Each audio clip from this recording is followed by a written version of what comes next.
How is it going? I am anxious right now for um I just agreed to do something a little bit impulsive. Uh it's like actually not even that impulsive because like it's not even this week, it's next week, and I have time to back out if I truly don't want to do it, and I've been wanting to do it, and it's not like anything crazy has happened. It's really not that impulsive, but it feels impulsive because I didn't think about it before I said yes. I really just like let the world, let the little gremlin demon whatever is inside me that said you should say yes to this totally take control, and I was like, yes, we're doing that. My friend just texted me right before stream to ask me if she's like, hey, I have a random question. I just want to know, like, maybe do you want to go get our best friend tattoos that we were thinking of? Which I know what you're thinking, best friend tattoos that could go poorly. But I promise we planned it out. We're gonna get like little symbols that match, sort of, but then can also stand alone. So it doesn't say like best friends forever. It doesn't say BFF, FFL, 20 plus. I don't know. It doesn't say anything like that. It's just like a little lightning bolt thing that we have. We would get like she would get a solid one, and I'd get a line or whatever. Anyway, but we're gonna drive 3 hours to this artist that she really, really likes, and I'm like never been to this artist, which is like, I don't, I like to get tattoos by different artists. I literally have like 4 tattoos. Like it's not like it's my first tattoo. This is really not that impulsive, but I don't know, it feels really impulsive, and like I just got this like shot of anxiety, maybe that was a Freudian slip. I got a little right when I said yes, because I literally was just like, yeah, we're doing it, and she's like, what, were you serious? It's 3 hours. It's a 3-hour drive. Are you sure? Are you sure? And I was like, yes. I like couldn't say no after that. I was like, yeah, we're doing it. Like, fuck it. I'm gonna do it. I'm gonna drive 3 hours with you, and we're gonna get our best friend tattoos. Because I'm never gonna be this young again, I guess. That's what just kept playing over in my brain, was like, you're never gonna be this young again. You might as well. And honestly, I should carry that mantra more often. But sorry, this is like a lot to start a stream off. I had to share, so if I seem a little like, that's why. I guess I'm getting a tattoo. It's really exciting. Like, I am excited. I love getting tattoos. I was literally just looking at tattoo designs earlier today. Like, I want a tattoo. It's been a minute since I've had a tattoo. I should go get one. And maybe it was like meant to be. I don't know, but the fact that I just said yes so fast, my brain was like, oh, hold on, we need to, money is a thing, and I was like, well, I mean, it's small, I'm like arguing with myself in my brain, but it's gonna be good, I'm excited about it, I'm nervous and excited, it's gonna be good, I think it's gonna be good, and I maybe if I just say that 1,000 times more, it'll feel better. I'm gonna sleep on it, and I'm definitely gonna say yes then. I don't know why I would say, it's one of those things too where it's like, why would I say no? Like, really, why would I say no? I'm not gonna say no. Anyway, hope you guys are having a good Tuesday. Tuesdays, it's a day. My Tuesday's been pretty normal. Oh, I did want to share this because I'm really proud of myself. My eyes are watering. Good God, I'm a mess. I walked for almost an hour today outside. And I know that doesn't sound like much. Like, that doesn't sound like, I didn't walk that far. I didn't walk that fast. I didn't run. So it's like, there's people that literally run marathons. What are you bragging about? I walked for almost an hour today without a lot of pain in my hips. So I've had like yes, big exercise to get that vitamin D. It was outside in the sun. Oh, it was kind of overcast, but I didn't have to use, like, the kinesiology tape that, like, I used to go to physical therapy because I had an issue with my back. It was a whole thing. My back spasmed. It was bad. But I've been having this, like, really bad sciatic pain, and just, like, my hip locks up, and it's just been really bad for a while. And I've been, like, doing different things. I've been kind of, like, regularly, oh, hello, Gaines! How are you? Welcome in! Good to see you! I walked without pain. That's kind of what I'm trying to say. I'm saying it really long-windedly because I'm really bad about telling stories. I can turn lots of stories into whatever. But I walked. I didn't need the kinesiology tape to hold my bones and muscles and all that jazz in place. And I got some good exercise, and it was good. It was good. I can't believe I'm getting a tattoo not next week. No, next week, because this weekend is, next week. Oh my gosh. Thank you. I'm glad you're proud of me. I'm proud of myself. And I'm just, gosh, like I ran a half marathon before. I used to be so good. I would run 5Ks and 10Ks all the time. Well, not like run, I'd run. I wasn't like a racer or anything. I wasn't like placing in these competitions, but I used to do this stuff all the time. And then like, I don't know, I think what happened was I was in like a car wreck and like something just got knocked out of place. And once it got knocked out of place, it just kind of stayed there because I didn't know and whatever. But it's led to a lot of other problems. So, you know, I fell off that track of doing that stuff, and now I'm like getting back into it. So it's like, I was like, I looked at my watch and I was like, oh my gosh, it's almost like an hour. You know, I haven't run, but like, because I was like a little scared. I was like, I don't want to like run. I'm feeling better today, but the last time I tried to like jog on it, it was bad. But today was good. Today was good. So I hope pain-free movement, hell yes. Hell yeah. Oh my gosh. It was a good. I just hope I can carry that for the rest of the week. That'd be chef's kiss. So I hope you guys are having a good Tuesday as well. I'm going to be streaming some Ace Attorney today because I wanted to do some fun voices, and I love Ace Attorney, and that's, yeah! Love recovery from physical trauma! Woo! Yeah! Hopefully, I don't know, Mercury has been in Gatorade too, so I was like, how are my days gonna go? And today was surprisingly good. So I hope, then I think I saw, so I'm not good with stars, and I certainly don't do the crystal thing. I do like, what's that? I saw something on the internet that was like, I don't fuck with crystals, but I can fuck with a nice rock, like a good shiny rock. That's kind of my feeling on it, but oh man, I think I saw that like the moon is gonna enter into Aries or whatever, and so there's gonna be like, you're gonna get shit done because Aries, woo, I'm an Aries, get shit done, and so that energy is gonna get all over you in like a Nickelodeon slime, whatever. Aries season! Aries season all year! Oh, that'd be epic. Actually, that would probably be very detrimental to society, let's be honest. Maybe that's what happened. Maybe that's why I was so impulsive and was just like, fuck it, yeah, let's drive 3 hours to get a tiny tattoo. Fuck it, I don't got anything better to do. Why do I get myself into these messes? It's not even a mess, it's a good thing. But it's really funny too, because my friend, who's a Libra, is the one who brought this up, and she's very much a Libra. She's like, oh yeah, I like go ham on the indecisiveness, and she's like, do you want to get tattoos? And so, we're doing it. It's a thing. I'm gonna put the content warnings for Ace Attorney up. Please tell me that I remembered to. I did remember to put it up. I was a little scared that I forgot to change it over from last time.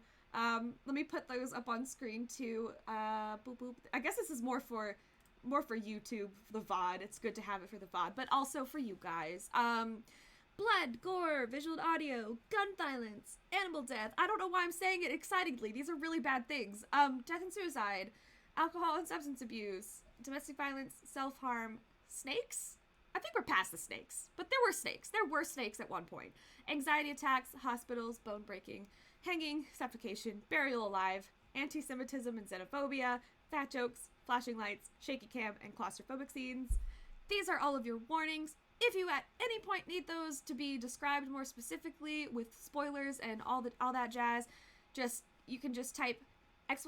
warning in the chat, and it will pop up that link again, and click over to doesthedogdie.com, and they will spell everything out. It's really nice. I love that site. It's really great. But these are where I get all my lists and stuff. So just be aware if any of those things are triggering to you. Always good to keep that in mind. Now, where are we going? We're going over to the game. And we are still in the middle of a trial. I think I actually didn't even touch my Switch all this time. So I'm right back into the fray, which is kind of good. Oh, goodness. Let me mute this so you're not getting double the sound. That's better. Okay. I'm going to turn it up for myself, though, because it's a little quiet. We are in the middle of, Mercury is renegating. That makes a lot. You know, I never learned how to renegade. I need to learn how to renegade. I think I've been on TikTok long enough to justify that.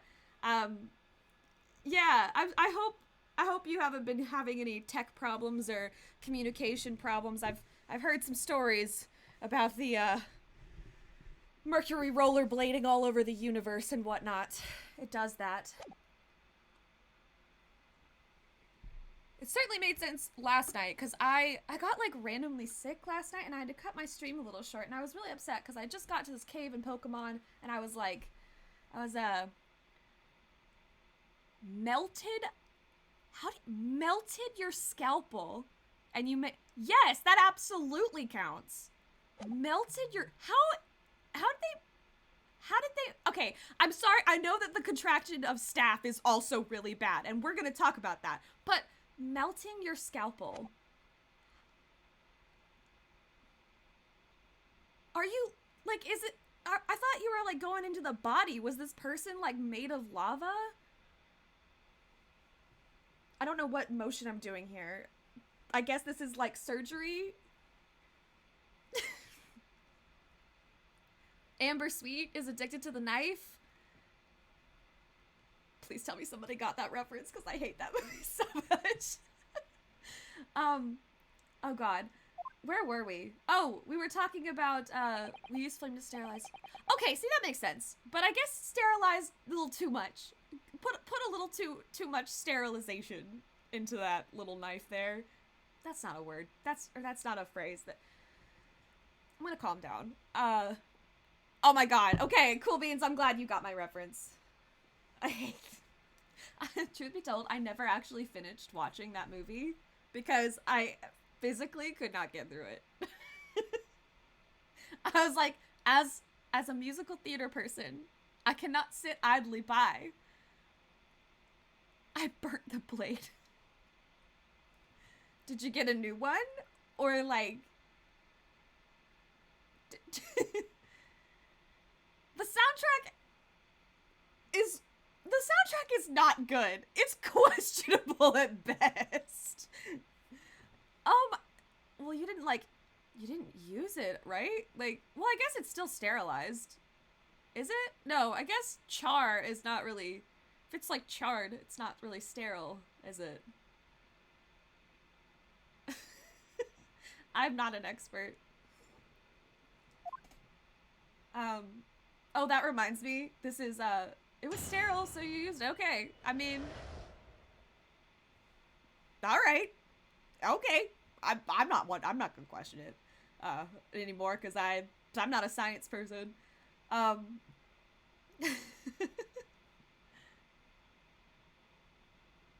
Like Anthony Stewart. He was the, okay, the one song that I like off that soundtrack, I'm getting so sidetracked right now. The one song that I like off that soundtrack is Zydrate Anatomy, which is a bop. Like, I'll give him that. It's a bop. Which is why I quoted it. It's the most quotable, it's one of the best scenes. It's a little weird, Paris Hilton coming in and all that, but, also there was that, it was like trending on TikTok for a while, which was kind of interesting to see. And I would be lying if I, you know, said that it wasn't on my Spotify liked songs. If it wasn't in my Spotify library, because it is. It's there. But the rest of the songs, especially the one where the siblings all sing together, that one, Nights Are,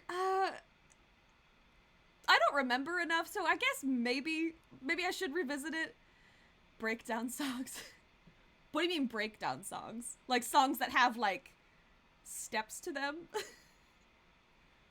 Or just songs that, like, really drop the beat? This guy is shot. This is, what was his name? Did we actually get his real name?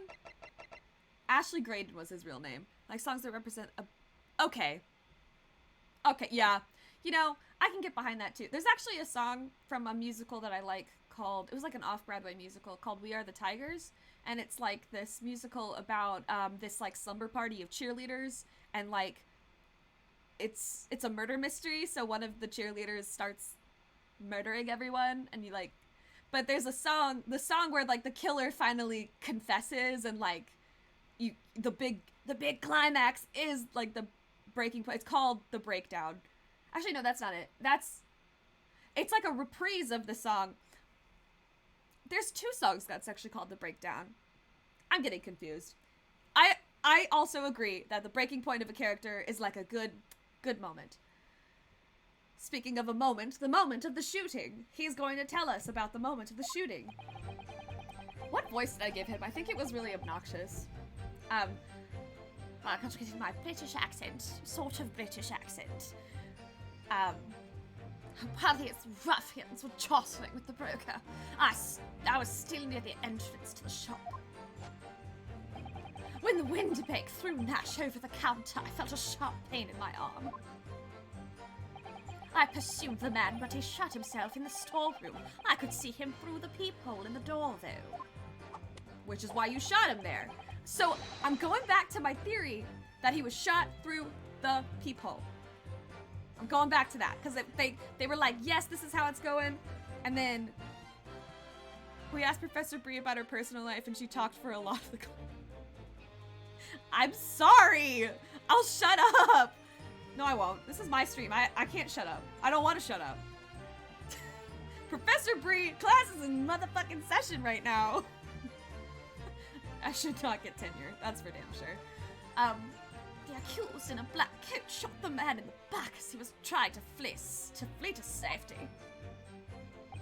I saw the blood spatter all over that wretched girl. Then she tossed the gun out of the peephole. She tossed the gun out of the peephole. She tossed the entire gun out of the peephole. I think not, sir. I think very much not. So I picked it up and made my escape. I'd be a dope literary or fine art professor. Well, I don't know shit about books. Maybe fine art, but even my art is not fine. I do know some cool facts. Oh, good gracious, this is quite extraordinary testimony. You claim, sir, under oath, to have clearly seen the defendant pulling the trigger. Oh, and Minda's here, because she knows I'm talking. Hello, sweet baby child. You've been sleeping all day. I love kitty snuggles. Are you coming to get your daily attention? Or another dose of your daily attention? Your hourly, minutely, secondly attention? Aw, you're so sweet. But you can't sit here because I'm in the middle of something, so I'm going to put you down. Ready? Wee! Jump! Jump! I think she got caught up in my cord a little bit. That was bad. Aw, sweet girl. Order! Order! It wasn't my intention to testify in this way. But neither is it my intention to be found guilty of a murder I did not commit.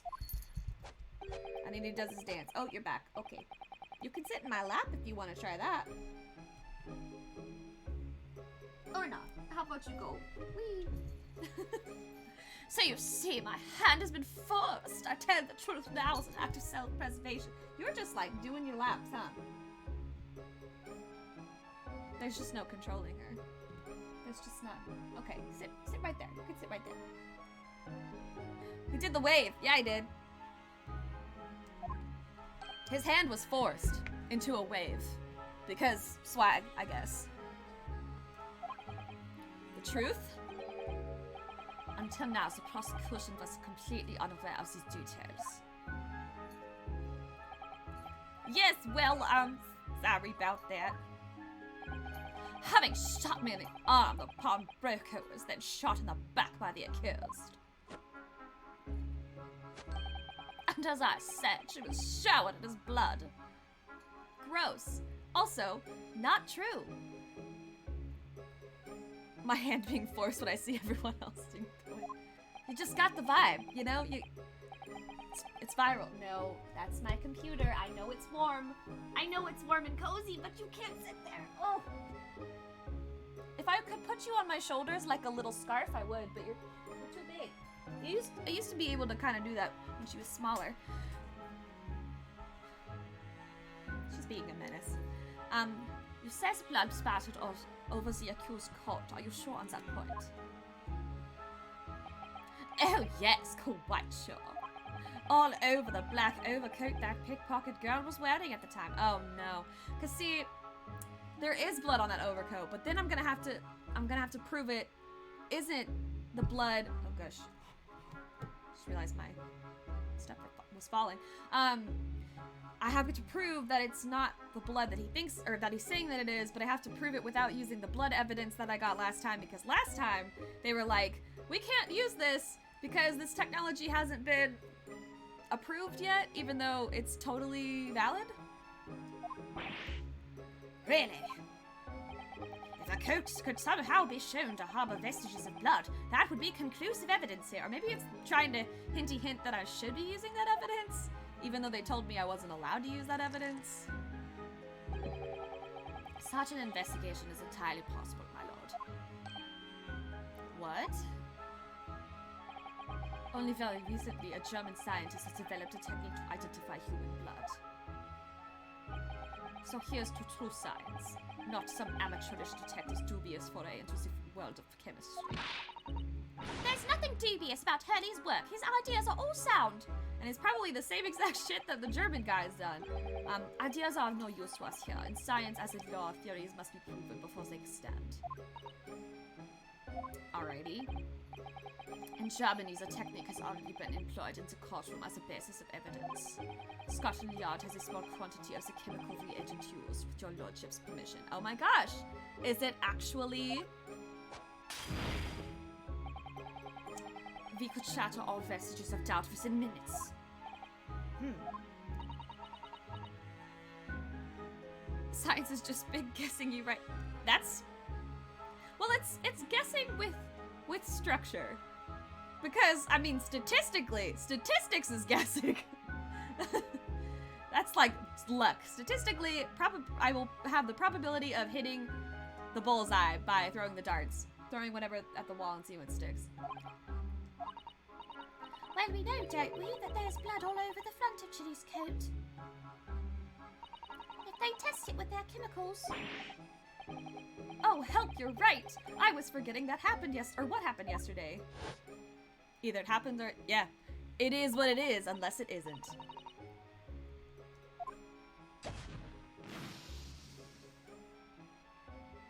And then the blood spots appeared because it was Mr.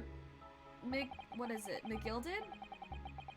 That's the same from 2 months. Mr. Mason's blood. So yeah, I have to prove that it's Mr. Mason's blood without... Oh gosh, this might be difficult. My lord, the defense objects to the test proposed by the prosecution. Overruled. Lord Van Zeeks makes it so at once. With pleasure, my lord. And while we await the results, the defense may proceed with a cross-examination. Oh no. Gina will be... Counsel? Yes, my lord. Your cross-examination! Of course, my lord. This cross-examination doesn't go well. If I don't manage to uncover some decisive evidence or a really compelling clue now, I have a very bad feeling about the outcome of this trial.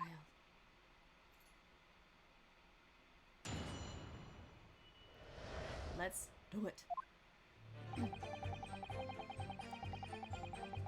Hold it!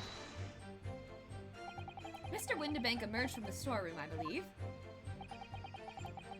Ringo and Nash were scouring the counter when he suddenly appeared and flew at them.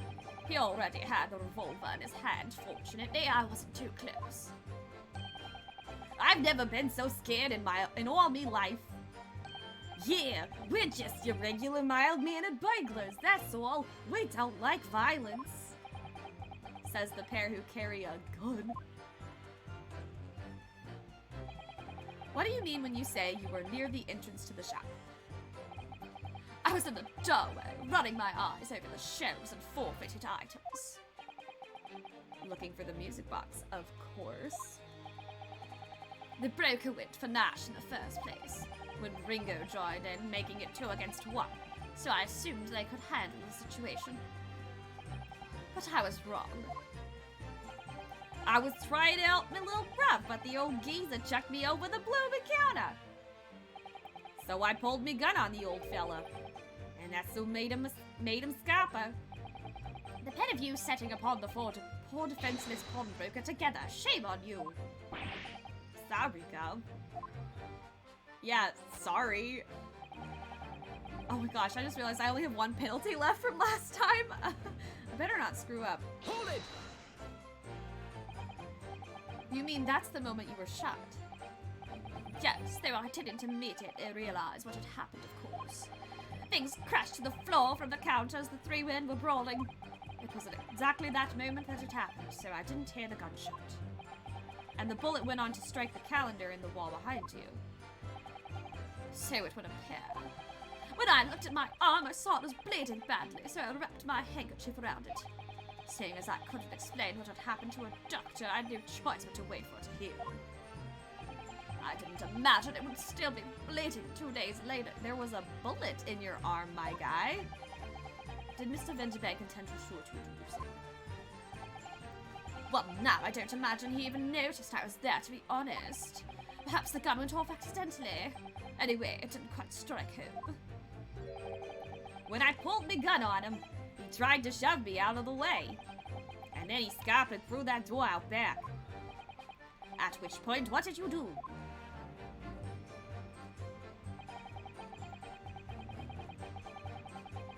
So you were looking through the peephole for sure. You mean you chased after him? I don't recall the reason why, but I ran after him into the back of the shop. And what about this peephole in the door you mentioned? Well, unsurprisingly, the storeroom door is a solid job made out of stout wood. But there's a small opening in it about head height that lets you see what's... Oh, no, it's head height. Oh, that's a different... They're thinking peephole, not keyhole. Well... Does it say how tall... It doesn't say how tall he is. But he looks taller than... I still feel like it's gonna end up being like they shot him through the keyhole.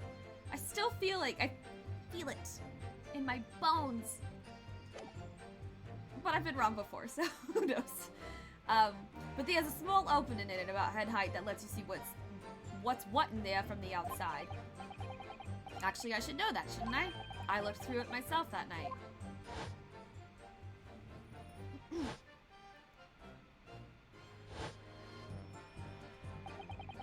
And what about you burgling brothers?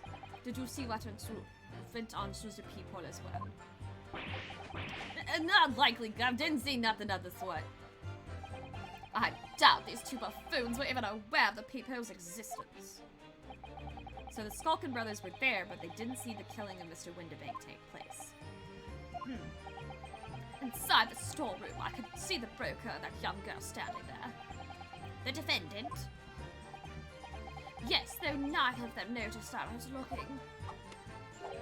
The girl raised her gun and pointed it straight at the man.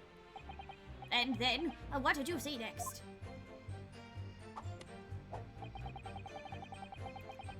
Blackcoat shot the man. Hold it! Yes, when the crime was discovered, the defendant was found with a gun in her hand. But that was Mr. Windibank's gun, from which only a single bullet had been fired. And as we've already established, Mr. Graydon, that bullet was fired at you. Oh, but no, it wasn't the broker's gun that the pickpocket girl I had when I saw her. Yes, the bullet from Windibank's gun grazed my arm, and yes, the Skulkin's gun grounded the detective. But this was another gun entirely. A third gun. The broker's gun was not a murder weapon, so clearly there had to be a third firearm involved. In other words, the accused must have had her own gun on with her at the time. Objection! gun was found at the scene.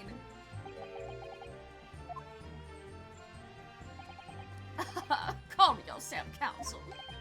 Sorry. You must consider the events in order.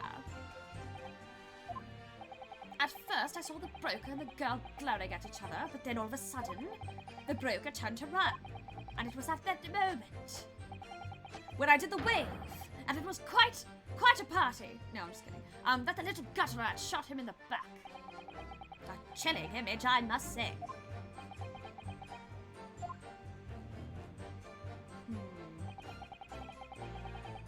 Hold it! All over her? Yes, through the peephole, I saw it clearly. Of course, the stains are invisible now, what with the coat being such a dark color. But I assure you, that garment is sullied with the victim's blood. Well, it is sullied with blood, that's for sure. But it's not Mr. Winterbake's blood, is it? No, that's right. It's Mr. Mason Milverton's blood from when McGilded stabbed him 2 months ago.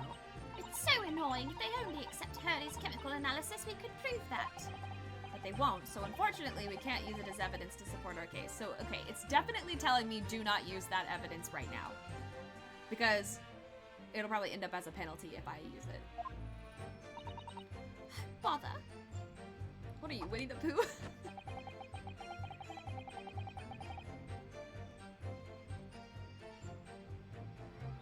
If she tossed the gun out of the peephole, that's okay.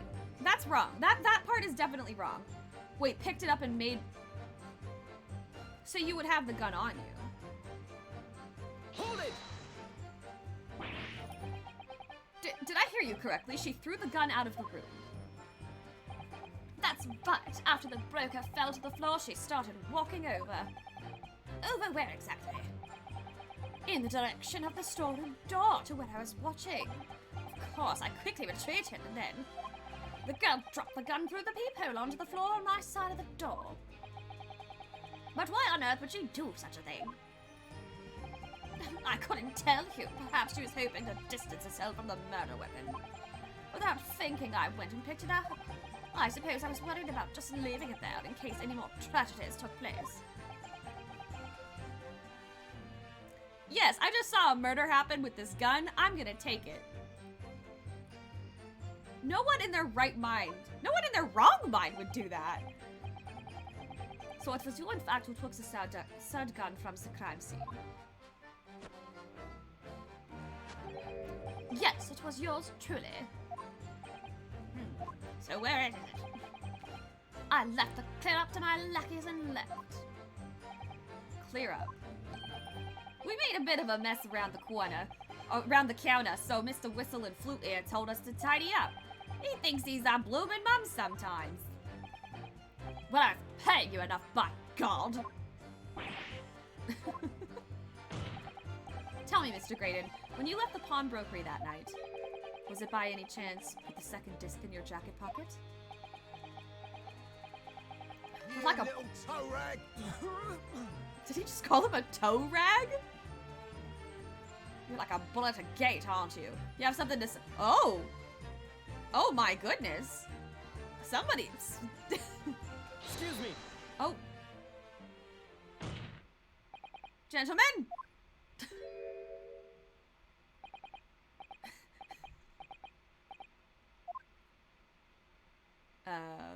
You good, fam?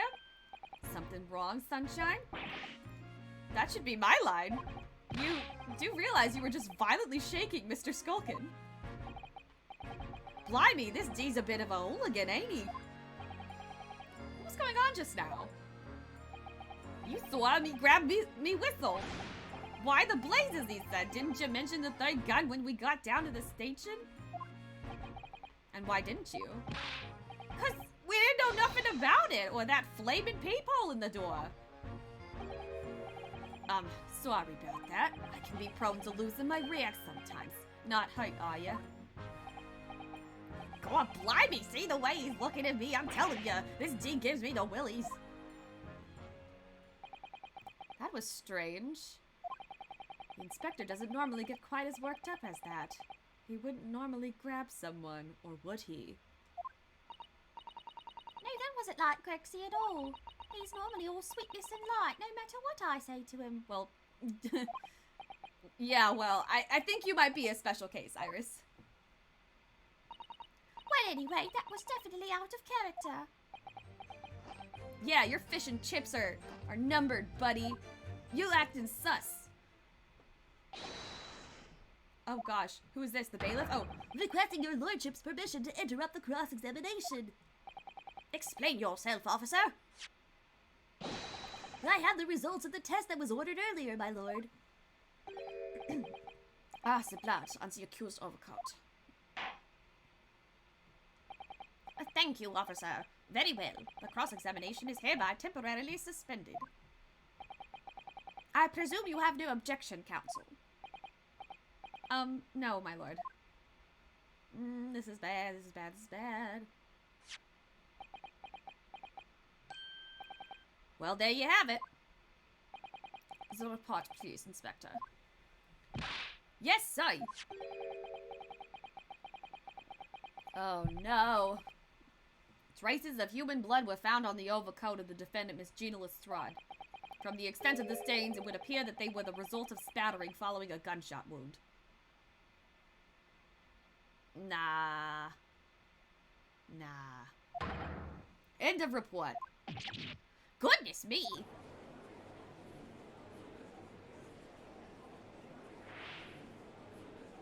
Oh yes, do a little spin. See, what did I tell you? Objection! No, the blood on that coat is not Mr. Windibanks. What on earth makes you say that, counsel? The coat originally belonged to Magnus McGilded. Well, I don't think they identified the DNA or any kind of proteins or anything like that. I think it was just they were able to. I think it was kind of more like a luminol reaction where it was able to like show the blood against the material. So like there's presence of blood. That doesn't tell you whose blood it is or, you know, how old it is, or it just says there's blood there. You feel me? Although I guess, I don't know, wait, does luminol tell you how long blood is? You're not annoying!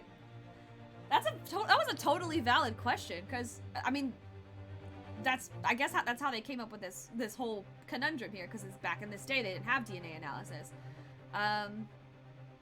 But granted, the whole point is that Sherlock Holmes has this thing that does kind of work. Cursory. It's not really like DNA analysis, but we can tell it assigns a color. We can tell that it's somebody's. Fuck.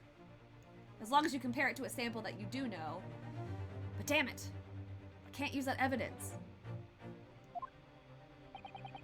Just before his coat was deposited at Windibanks, McGilded had fatally stabbed Mr. Mason Milverton. So the blood on that overcoat is the blood of the brickmaker from the omnibus case. Objection! Well, the dad cannot speak. Isn't that right, my Nipponese friend? Sorry? What the fuck is that supposed to mean? 2 months ago in this very courtroom, did you not argue fervently for McGilded's innocence? And yet now that the man is dead, you brand him as a murderer. He literally just poured that glass to crush it in my face. Your conduct shatters any shred of respect you may have earned for yourself in this country. Yikes. But that was... I call it a bullet disgrace. Treachery, that's what it is. Oh god, what voice did I give him? I guess I gave him like a... How to determine whether the blood on that coat is the 2 months old or not? Even a stereoscope couldn't help the answer to that problem pop out. It can't be done. But we use Mr. Sholmes' specially formulated... Mr. Sholmes is a detective, not a chemist. Would you put such faith in a chemical formula devised by me, for example, when I'm a communications officer? I held out Piroshki to starving boy and he ran away crying. What does that have to do with anything? Sherlock Holmes is barely more than a figment of the public's imagination. His name carries no weight in this courtroom, no weight at all. How could you say that? victory is sweet indeed. This proves that my testimony is the whole truth from start to finish. How do you arrive at such a conclusion, sir? As the witness said, the accused court was splattered with the blood of the victim.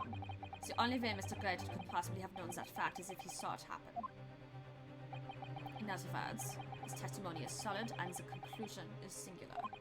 It was the accused who shot the victim in this case. That is the whole truth. But it's not! We are in trouble. My lord! Oh no, just kidding. A long battle this one, but the old war horse has something to say now, if you please. Mr. Foreman. As of this moment, sir, the squadron has reached its final decision. Ready, men? All for one now. Oh no! Guilty. Oh god, Guilty. we're doing this shit again? Guilty. Guilty. Guilty! Guilty.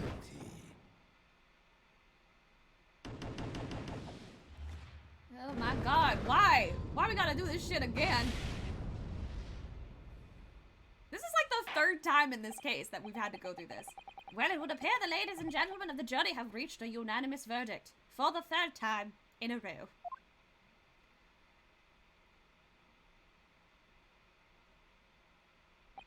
The defense has consistently failed to unpick this witness's testimony. Here's to any attempt to make at unpicking the jurors' decisions being equally successful. Savage. I don't believe it after I've come so far. How is it all unraveling on me so fast?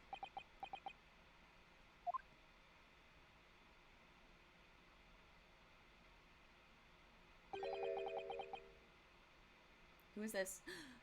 Is it Sholmes? Is it Sholmes? Is he back? It's Sholmes! He's back! To be held in such low esteem.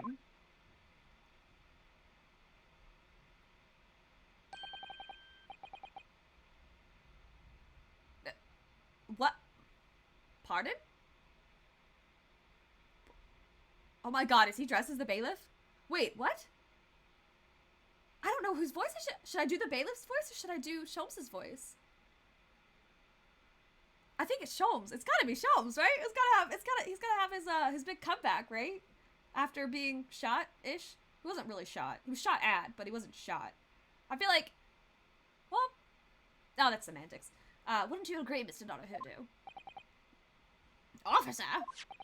You've delivered the report now. That would be all. Thank you. It occurs to me with some regularity, Mr. Donahoe, that scientific truths are determined not by science, but by none other than the human mind. I know that voice. It has to be. It has to be. Yeah, peel yourself off that desk, man. Am I going mad? Oh my god. Oh my god. Oh my god. Oh my god. It is him. Mr. Sholmes! Look at him! Look at him in his get-up. Oh my god. I think he might actually be my favorite character. What is the meaning of this? Look at him, his little leg up. Look at him. He's like, that's right, it's me. That's our boy! That's our boy! Order! Order! What business to have here, detective? The last I heard, you were recuperating at the hospital. As well I would be, had I not been set upon an errand. What errand? He's so dumb. Honey, it's really you. You're awake at last. Yes, good day, Iris. I appear to be rather late to rise. My apologies. He's got a fake mustache and everything. Now, my lord, if you will humor me. In what manner, sir? I have something of great importance I wish to give the young lawyer over there. I need no more than 5 minutes. Would you be so kind as to spare us the time? What say you to this, Lord Van Zeeks? This trial has taken many hours of the court's time, having spent so long already. Exactly! Having spent so long already, we don't want to go wasting any more precious time! As I was saying, having spent so long already, it would seem churlish to deny the defense a mere 5 minutes. Very well then, Council. You have 5 minutes. A 5-minute recess. Oh, he's back in his get-up. Cool. My dear fellow, I apologize for my tardy arrival. Mr. Sholmes, are you alright now? All right. I'm all wrong. Sorry. I've only just managed to summon the strength to stand, man. I asked the judge for 5 minutes. But I fear even that may prove too much for me. Pray forgive me should I pass out. Let's make the discussion as short as possible. Pearly, this place is full of idiots. I love her. I love her so much. This place is full of idiots. A mood. None of them can see how wonderful your chemical blood analysis is. Ah, well, that concoction of mine was really just a bit of sport to assist me in my investigations. I never took the trouble to refine it for appraisal by the scientific community. An oversight on my part. Right. Modesty? Surely not. But enough of that. I'm here to give you this, my dear Is that from Susato? What's that? A lavender futashiki? Oh my gosh, futashiki wrapping? a leaving present from Miss Susato. From Miss Susato? If possible, matters were to be settled without me giving you this. Those were her instructions when she asked me to do her this favor. I don't understand. Miss Susato's foresaw today's events, I believe. She knew that the culprit would attempt to escape justice by means both devious and underhand. And that you, Mr. Naruhodo, fighting fairly as you are wont to do, would find yourself in considerable peril. At that very moment of crisis, you were to be given this small parcel. Those were the dear lady's instructions. She's smart. She's a smart cookie. A leaving present from Susato-san. Whatever could it be? What is that? Sorry. What is this? I don't know. Oh, it's the machine I made. What is that? What machine was that you made?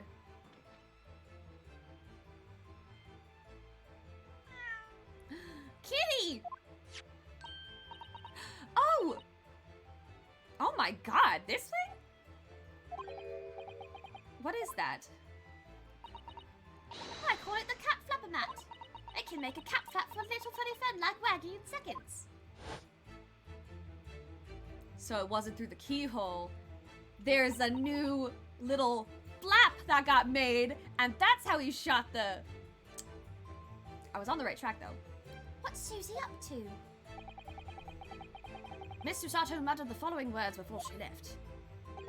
I'm a failure. I don't deserve to be a judicial assistant. Oh my god. What? Didn't she say something like that?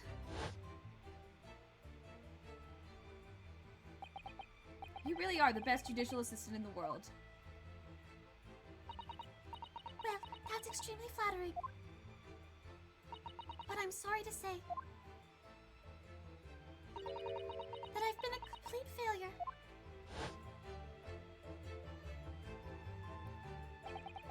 Whatever did she mean by that, Mr. Sholmes? That night when you left Winterbanks in pursuit of the thieves, Miss Susato made use of this contraption for a certain purpose. That is your answer, dear fellow.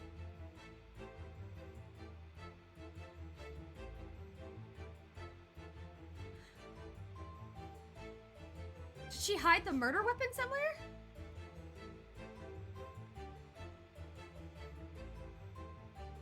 Wait. So it wasn't used by... Okay, so it had... She made a door somewhere. And I bet she hid some important evidence so that it wouldn't be removed later.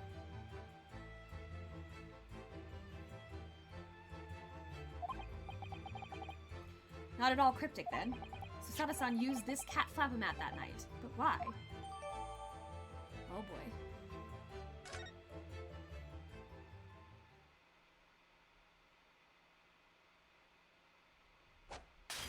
One sip and then into the fire.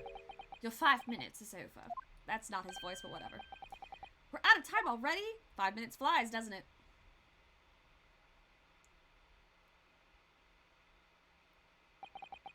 I'm grateful grateful to you for affording us that brief recess, Mr. Reaper. I need no thanks, detective. After all. So, dice cast. Is it really?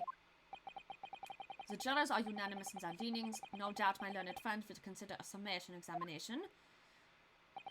But any attempt to alter the verdict now would be utterly futile. I wonder. Mr. Norohiro! Yes? The rest is down to you, dear fellow. What is your plan? The rest is down to me. I need to be careful here. If I make a wrong move, the trial will end badly. My lord, the defense requests...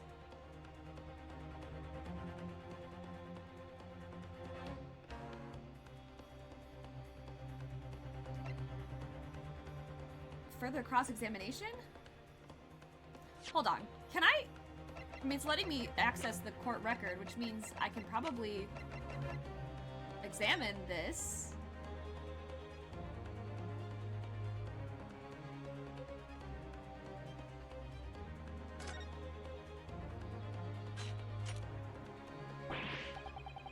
Whew, those vicious teeth look like they could rip through almost anything.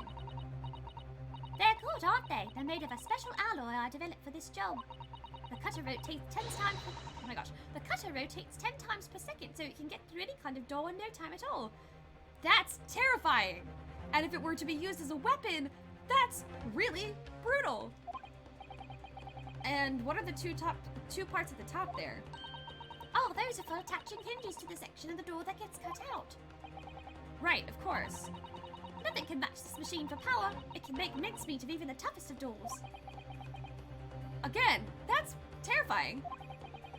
It sounds so charming and friendly when you say what it's for, but it feels like the reality of the cat Fapamat is that it's a grim weapon of door destruction. Bugahai's so adorable. There's nothing I wouldn't do for him, even developing deadly weapons. So there's like a level, there's the trigger. I guess that's really all. Damn. I mean, further cross-examination would be great, but am I legally allowed to do that? Because before I thought the only thing that the defense was able to do was a summation examination.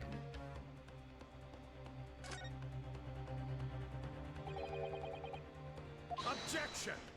Yeah, he's gonna say that it can't legally do that.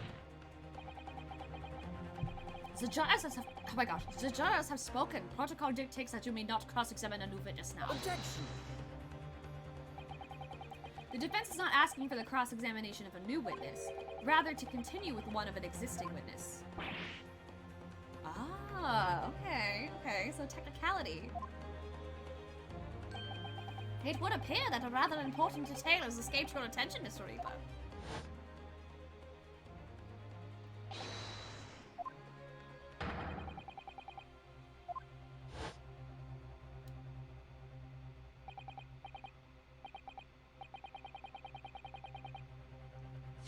Wait a minute.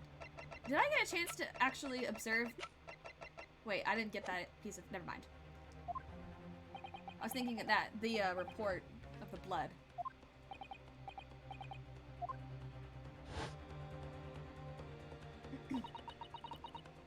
So nobody can say anything then.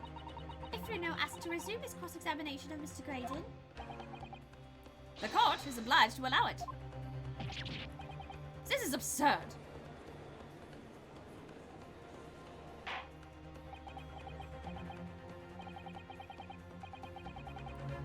I would remind those present that this is my courtroom. I concur that the defense is entirely within its rights to request the continuation of the cross-examination. However, I will not permit an unremitting protraction of these proceedings. Therefore, I have decided to afford the defense one final opportunity in concluding the cross-examination. Counsel, you must choose but one statement from the witness's testimony, and but one piece of evidence to present in support of your argument against it. A single chance to present evidence. If, following that, the situation remains unchanged, I shall move to adjudication. Is that clear, counsel? You will not press the witness any further. Oh, that's real bad. I'm so bad at these. My lord. Yes, my lord. A single statement and a single piece of evidence. Most generous. Well then, Mr. Naruhodo, it's high time I fell in a dead faint. I leave this in your capable hands. Did he just, like, faint on command? Mr. Shops!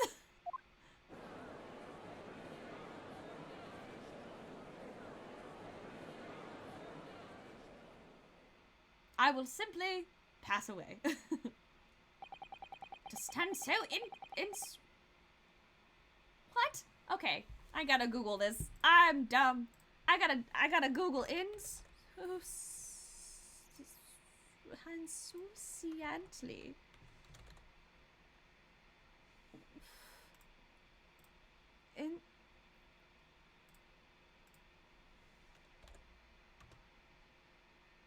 Is that even a word?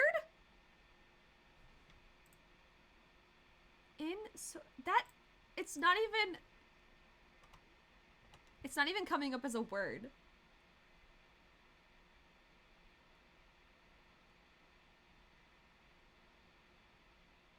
But it could be an adverb. It should be a word. That's whatever.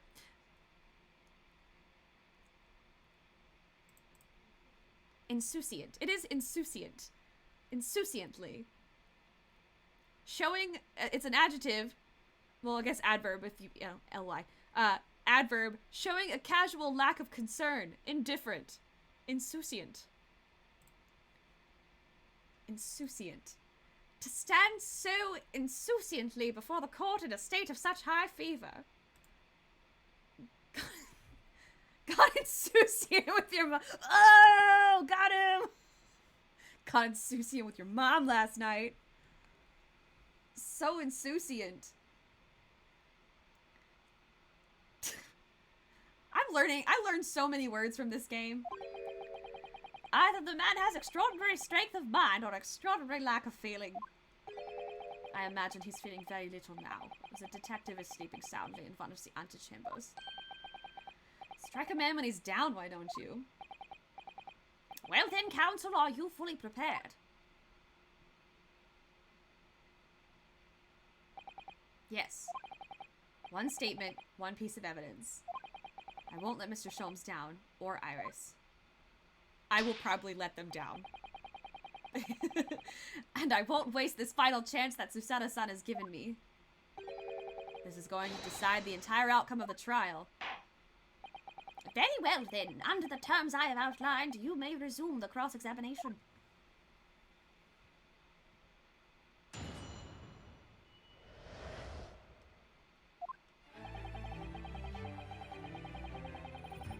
Okay, the one statement that seemed really suspicious to me was the one at the end, where he talks about dropping the gun.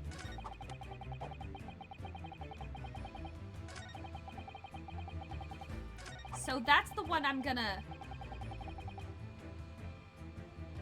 That's the one that I'm gonna...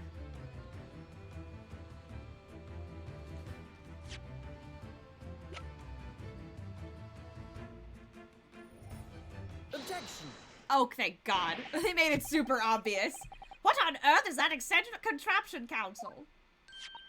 Oh, it's my cat flapper mat, my lord. It makes a way for cats to get in and out of a room. It can cut through any door you can think of, and make a new little door in the middle of it. That's right, my lord. It's a device for creating so-called cat flaps. Small doors for cats to come and go as they please, without their owners having to open the main door. I'm sure we can all work that out for ourselves. Rude. So rude.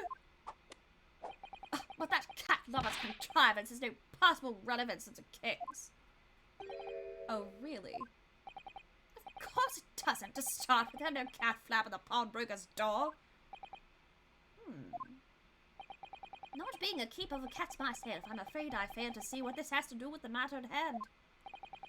Perhaps it would be it would help if I described its function another way then. This contraption is able to create a peephole in any door you can imagine in practically no time at all. I beg your pardon, a peephole, you say? 2 nights ago, we arrived at the scene only minutes after the murder of Mr. Windibank had taken place. That's right, according to the paperwork at the yard, it was you, your Japanese assistant, and Sholmes. Yes, all 3 of us were together, and it's recently come to my attention that my assistant made use of this device at the time. Your assistant did what? There was a peephole in the storeroom door. I can attest to that. Because I looked through the peephole myself in order to see inside the locked storeroom. This is ludicrous. What are you trying to say? Of course there was a peephole in the door. I said as much as my testimony. How else could I have witnessed a crime, for pity's sake? Yes. How could you? What? Counsel, kindly say what you mean. All right, it's time. Time to strike the final blow. What I mean is this, my lord. My assistant made the peephole in the storeroom door, and until such time as she did, the door had no hole in it to look through. No! I must do a little spin. It's just too much to bear. This is a farce. Are you really suggesting that a peephole is a door of us? Yes, it was created only after the incident had taken place by my judicial assistant using this device. Your assistant tampered with the crime scene whilst being fully aware of the gravity of her actions. That is a most serious act of vandalism. For which I humbly apologize, my lord. It was in the few minutes that I left the scene in order to pursue the Skulkin brothers and alert the police. Nevertheless, in the light of this new information, it becomes apparent that Mr. Graydon's testimony is riddled with holes. Riddled with... Explain yourself, counsel. The majority of Mr. Graydon's testimony that appears to incriminate the defendant is based upon what he witnessed through the peephole in the storeroom door. Yes, they're filthy girls shooting the bed in the back. However, if at the time of the incident, that peephole did not yet exist in the door, there's no possible way that you could have seen what you claim to have seen. Oh, now he's growling at me. In short, your entire testimony is a pack of lies. You sit on a throne of lies!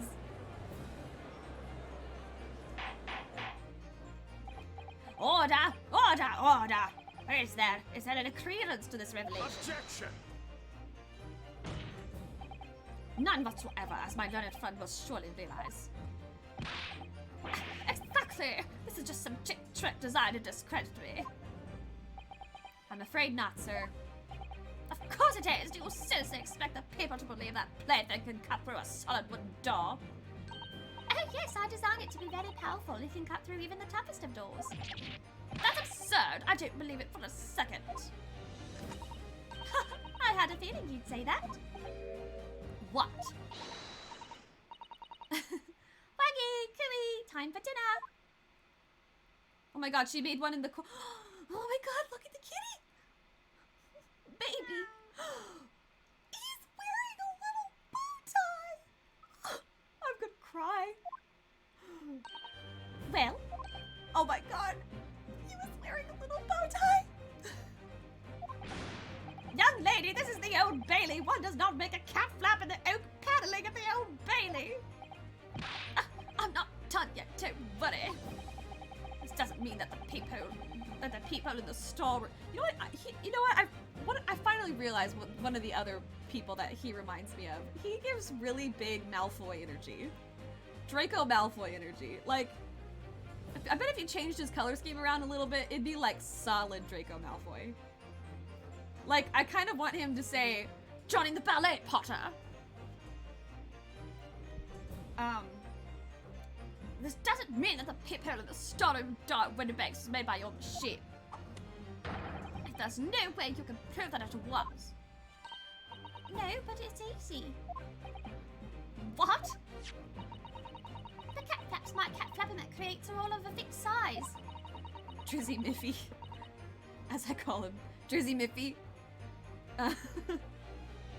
DJ Drizzy Miffy.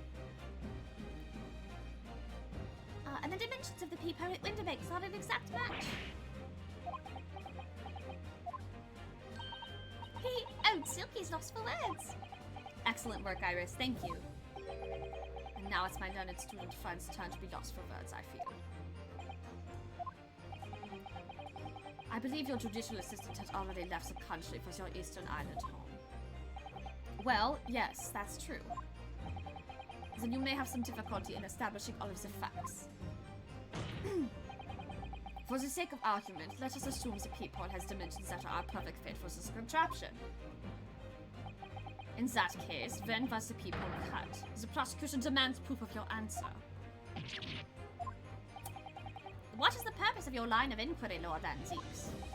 It's very simple, my lord. The defense argues that the peephole was created after the incident with the device. But now that the perpetrator has returned to her native land, she cannot testify to the fact. There is no proof. And for as long as the defense remains unable to prove when the peephole was made, my learned friend's claim amounts to nothing more than a baseless accusation. This man can drive me nuts. Indeed, that is so, Lord Van Ziet. Well, counsel. Don't give up now, Runo. This is the time to create your own opening and force your way through. I don't know if I can do this, but I do know one thing. Susanna-san is the greatest judicial assistant in the world. Oh, that's really sweet. Very well, the counsel for the defense will present evidence to support the claim made. Proof that the peephole in the door of Winterbake's storeroom was created after the event and not before. It has to do something with the,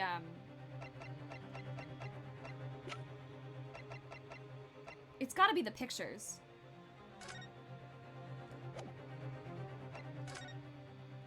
There it is. It's in the picture. Because this was before, and you can see that there's no line. If you look in the top left corner near the time code, there's no line.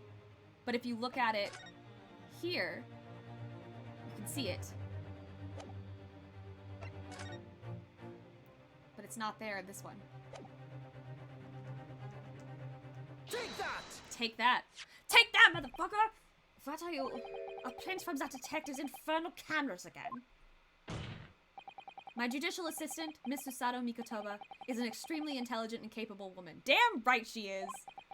Which is why I never had any cause to doubt that she would have considered this scenario and made sure I had the necessary proof. And the necessary proof is this photographic print, counsel? Mm-hmm. It is. This print shows a scene in the shop moments after the defendant entered the premises. Agreed.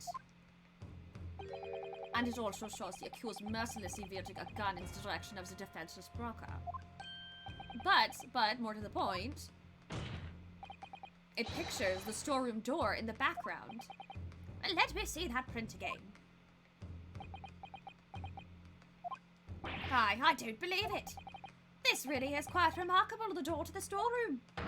It's completely devoid of a peephole of any description. Mr. Graydon? You couldn't possibly have witnessed the crime as you claim to have done. Because at the time it happened, there was no peephole in the door. In other words, your testimony is bullshit! No, I'm just kidding. Is a catalog of lies! So first it was... What was it? It was something of lies, a throne of lies. No, I said throne of lies. Sack of lies, and now it's a catalog of lies. No, it was throne of lies. Then it was sack of lies. Now it's catalog of lies. What's next? An Amazon box of lies. Oh, we gonna have his freak out. Look at him. Oh shit, is he dead? No, he's just ballet dancing all over the courtroom. Order! Order! I am satisfied that the defense has substantiated its claim beyond all reasonable doubt. This witness's testimony was entirely fallacious.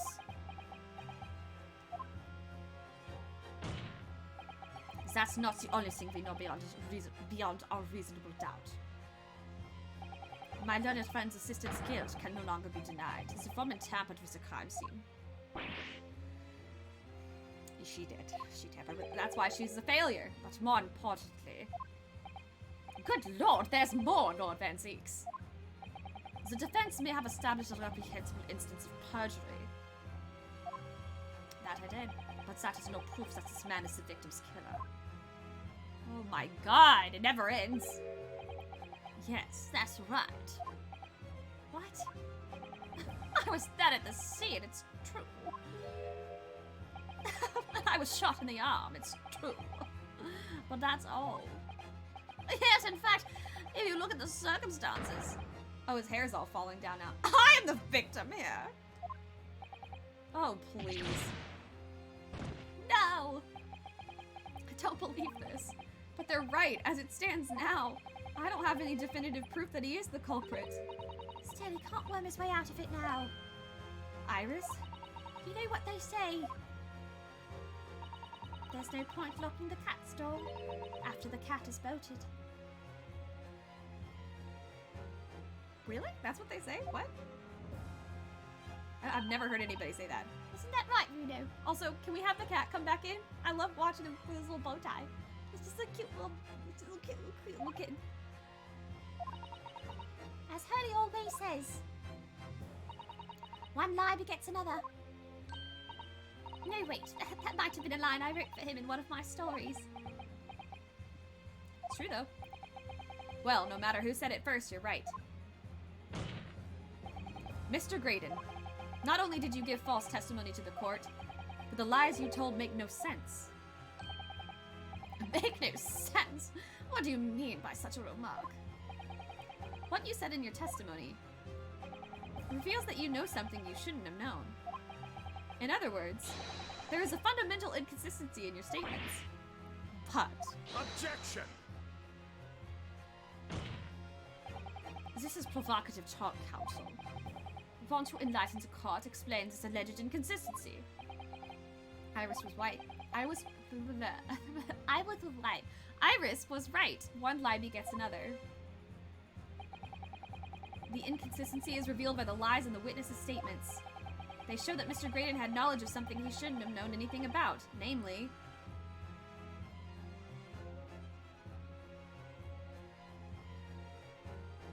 Provocative? Like, yes! Fergalicious definitions make the boys go insouciantly.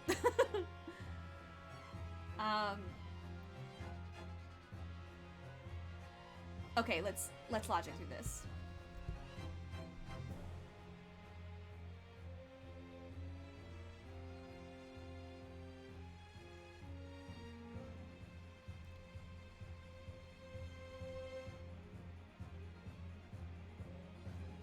I feel like he would have known about the third gun just by the fact that he saw...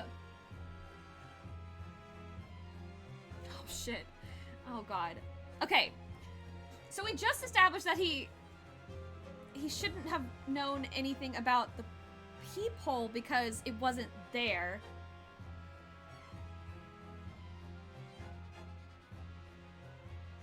But how would he know about the bloodstains on the coat?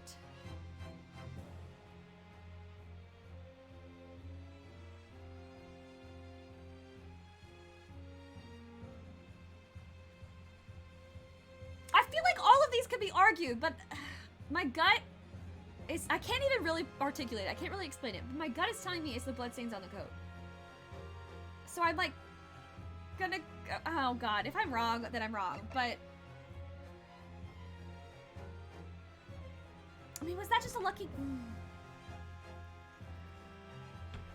Because here's the thing about the bloodstains on the coat. Oh, no, but maybe he did... I'm gonna go with it.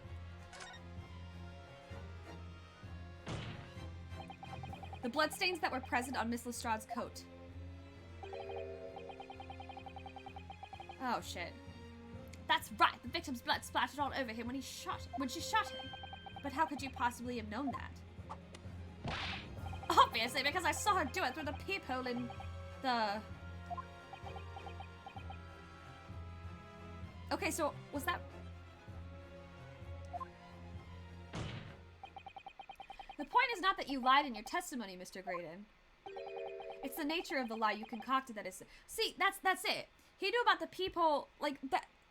The people is not dependent on the gun. The gun is not necessarily dependent on the people. But the only reason he could have known about the bloodstains is if he saw it through the people. That's what he said. But he couldn't have seen it through the people. So that's the inconsistency. I really hope this makes sense. You're not making any sense. Called out by the game. It hurt me.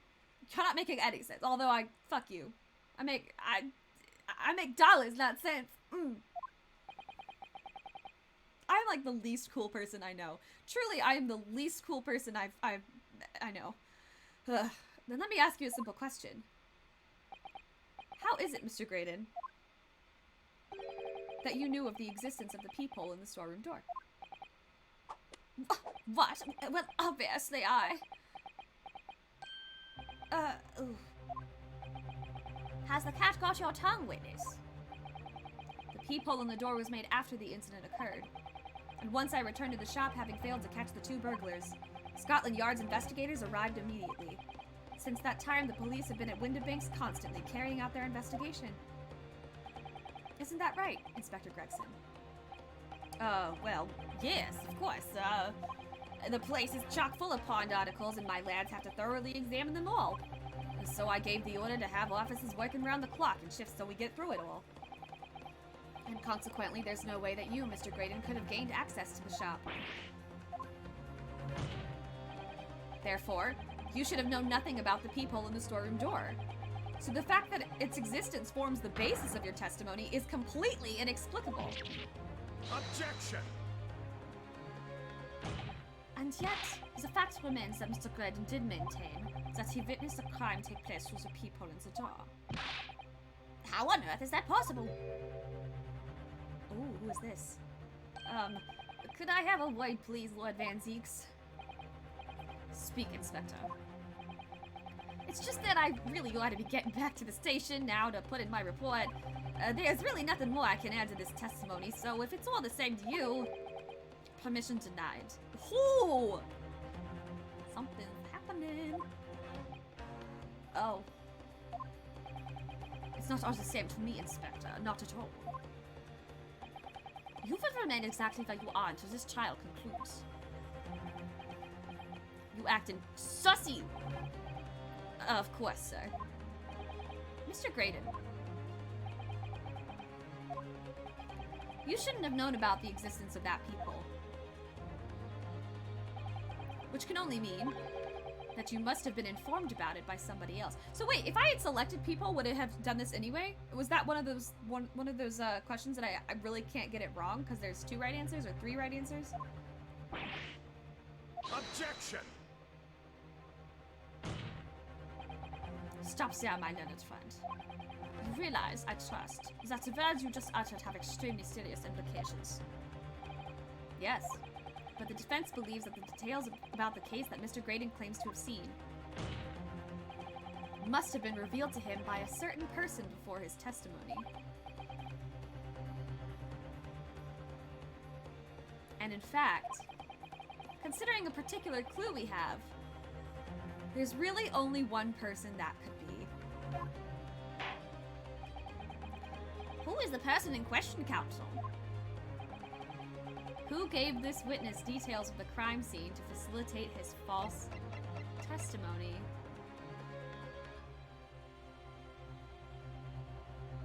Take that! The truth is, it can only have been you, Inspector Gregson. Me? Objection! You had better have some proof to substantiate such a rash claim, my learned friend. Consider the fact that we have only been aware of Mr. Ashley Graydon's identity for the last few hours. We learned of it only during the course of the trial today. Indeed, preparations for his testimony were made with great urgency during our hour-long recess. While the police executed the subpoena and brought the man here from the communication station. And until that time, Mr. Graydon would have had no idea, no inkling that he would suddenly be required to appear in the court. Are you suggesting that until such time as he was summoned? Yes, my lord. Until then, it's reasonable to assume he knew nothing of Source Hill is playing Unravel 2. Hi, Source Hill! From afar?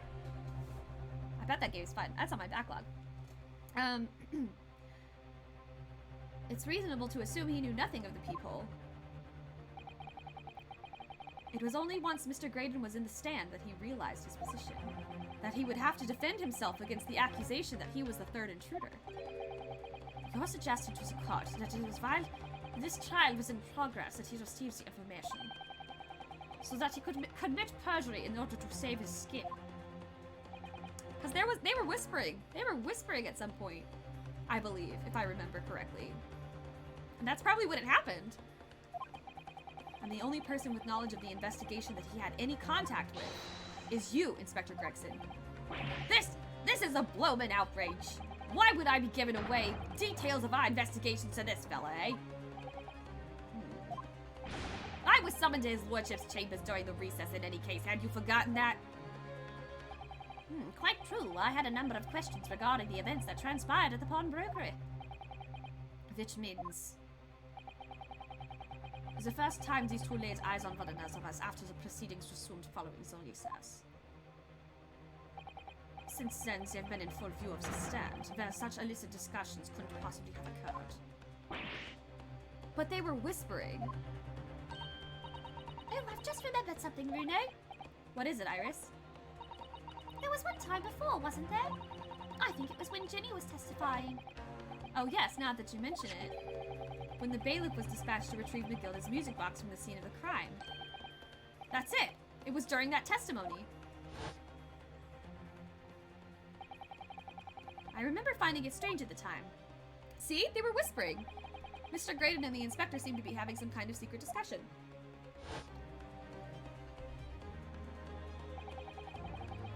It would have been possible for you to give Mr. Graydon the information he needed then. You little toe rag, you're making all this up. I'm a respectable Scotland Yard inspector for crying out loud. Why would I do something like that? Why would I be giving away confidential details to the likes of this bloke? Admittedly, you wouldn't have had any reason to do something like that for no gain. But perhaps... it was part of a deal of some kind. Then it starts to make more sense. What deal, Counsel? I wonder if perhaps in exchange for details about the people at the crime scene, Mr. Graydon agreed to give a certain something to the inspector. Ooh, you gonna give up McGilded, I think. I'm sure I need not remind the inspector that if found to be true, striking a deal of any kind with a witness would be considered a gross case of malfeasance. Well, I... Objection! It's becoming clear that jumping in these accusations in this Nipponese students is this Nipponese student's specialty. I don't do that. But with the stakes so high, the prosecution is not prepared to listen to baseless charges. It is incumbent on the defense now to present evidence in support of this diabolical claim. Evidence? Just what are you proposing that the inspector demanded of the witness in return? The court must see proof of this alleged deal. Oh, God.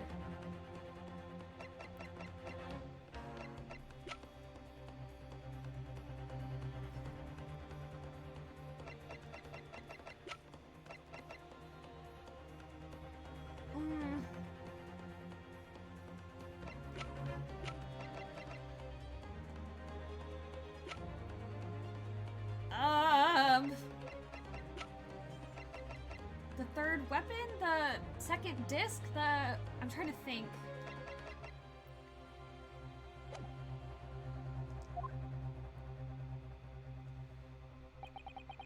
If Inspector Gregson really did strike a deal with Mr. Graydon, then logically there's only one thing he could have asked for.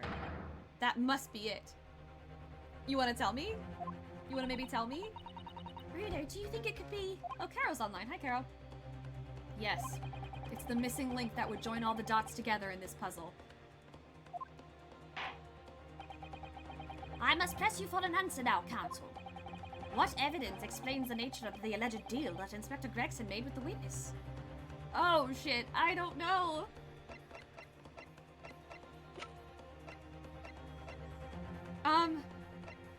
Shit.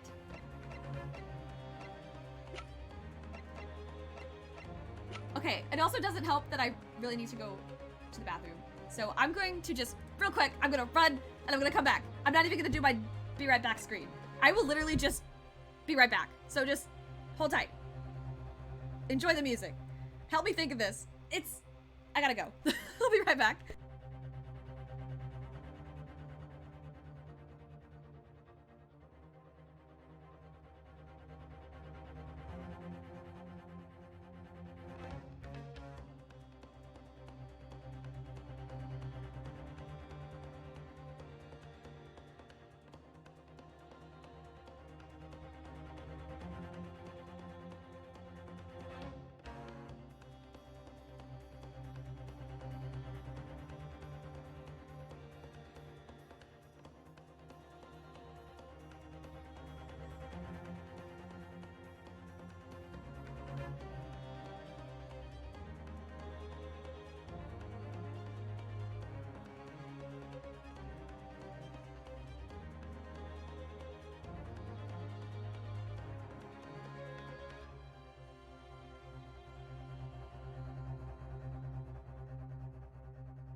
Is it on?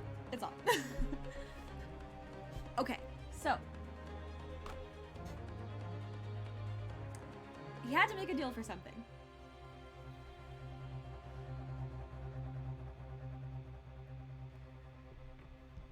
I'm just gonna read all the descriptions. And maybe this will help me. It's not the armband. A redemption ticket from the pawnbroker owned by the victim, Mr. Windebank, in the form of some handwritten notes. No. Presentation papers. Paperwork signed by Gina to put me in charge of her defense. Showing this to Scotland Yard detectives gave that. No. Redemption ticket issued from the pawnbroker owned by the victim, Mr. Windebank. The blood on it has been identified as Mr. Mason's. No. It's not the blood samples either. 4 samples of blood analyzed with a special chemical indicator developed by Mr. Sholmes. Different people's blood turning different colors. A long unpublished story that Mr. Sholmes deposited in the pawnbroker of the victim, Mr. Windebank, gets entitled The Hound of the Baskervilles. No. Notes collated by Miss Susato about the McGilded case that we worked on 2 months ago. No. Today's paper, this morning's paper, which contains an article about government secrets being leaked to foreign agencies. No. A report prepared by Scotland Yard coroner that confirms instant death due to a single bullet wound from the back. There are no signs of trauma. What evidence explains the nature of the alleged deal? Maybe? A photograph of the victim found murdered in the storeroom and shows a single bullet wound in the back. A plan of Windebank's pawnbroker, the scene of the crime. Maybe? A gun belonging to the victim, Mr. Windebank, that Gina was holding when she was found unconscious. Skulker Brothers gun.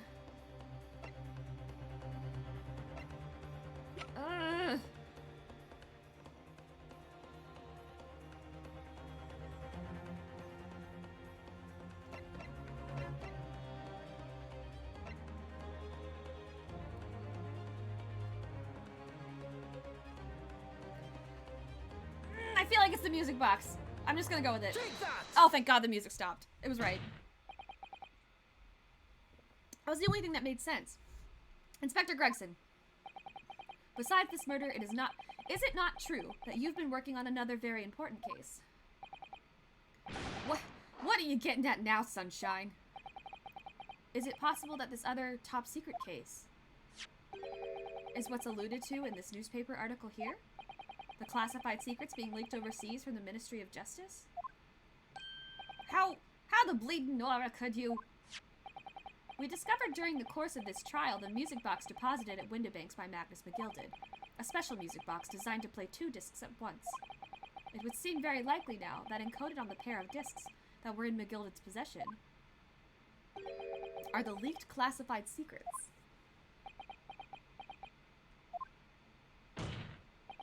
So I put it to you, Inspector, that in order to recover the second of the discs containing those secrets, you covertly made a deal with Mr. Graydon in which you exchanged the disc for details of the case.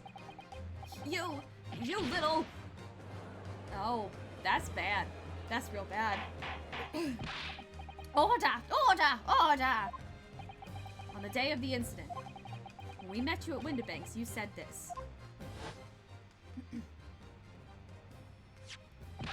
I'll be taking whatever it is of McGilded's down to the yard, thank you very much.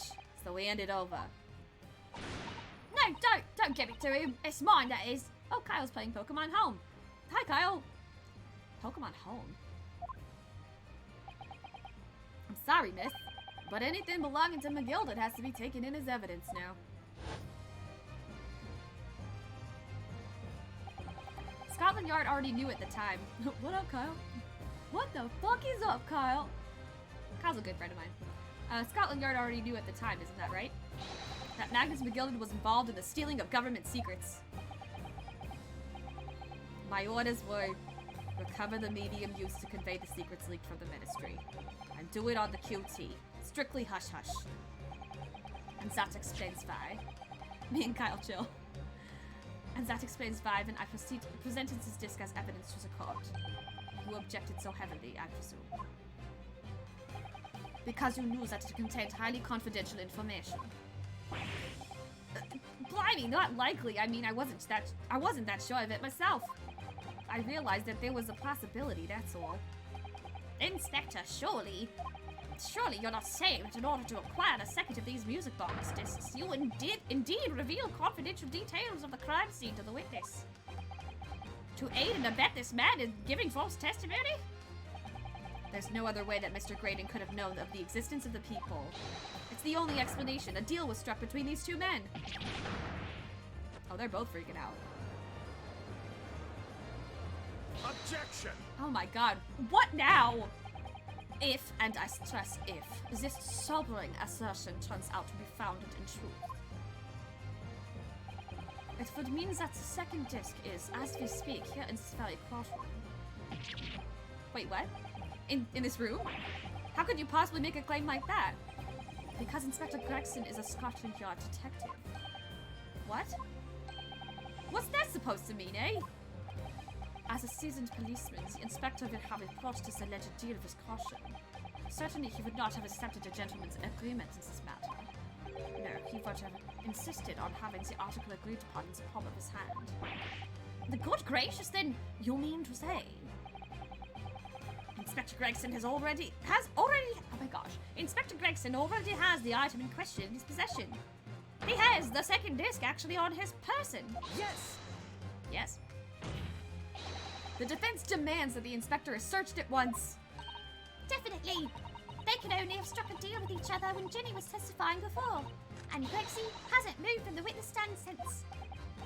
My lord, please, order an examination of his personal effects immediately. Well, Inspector?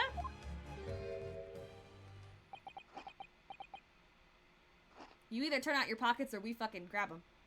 Yeah, just eat your fucking fish chips. This young lad wants to tone down his imagination. He's insulted me and my profession quite enough. However, it'll put this matter to bed and dispel any doubts about my involvement. Then I'll happily submit to a body search. Because he's hidden it. It's not on his person. It's here, but it's not on his person. That's the only reason why he'd agree to it. I presume you're aware of the precipice on which you now teeter, my learned student friend.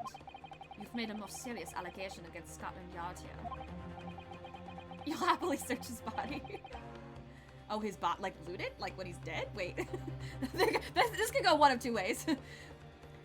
Following the search of the inspector's personal effects, no disc is found. You will be deemed unfit for court service. This trial will end. And my country's government will formally demand of yours that you are severely reprimanded. That sounds serious.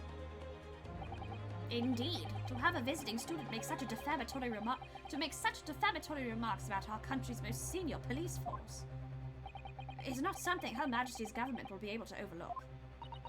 You're just threatening Runo because you're scared. The accusation is beyond serious. You must be prepared for grave consequences. It's true. I can't imagine Gregson would have accepted a gentleman's agreement for something so critical. The disc must have physically changed hands, which means the inspector should have it. But somehow, something doesn't feel quite right here. Very well, Counsel. You know the implications, so let me ask you one final time. Yes, my lord. Do you still persist in formally requesting a search of the inspector's personal effects? No, search something else. It's not on his person, but it's in here. It has to be in the courtroom. Yes, the defense formally demands the search to be conducted. Well, don't say you aren't fond. But your typical Nipponese... Oh, that's really racist. Your typical Nipponese stubbornness may well land you in hot water this time. perhaps a lesson will do you some good. Fair enough. I've got nothing to hide. Very well then.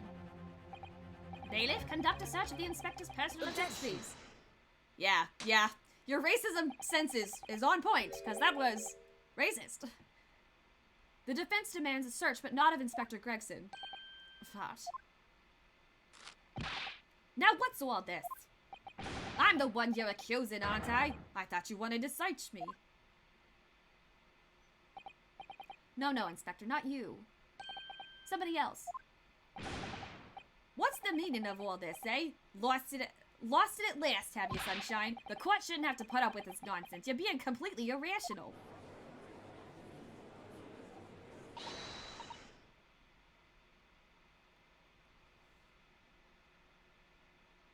He gave it to Sholmes. He gave it to the bailiff. He gave it to the bailiff, but the bailiff was Sholmes. Right? I'm not wrong. Wait. Am I wrong?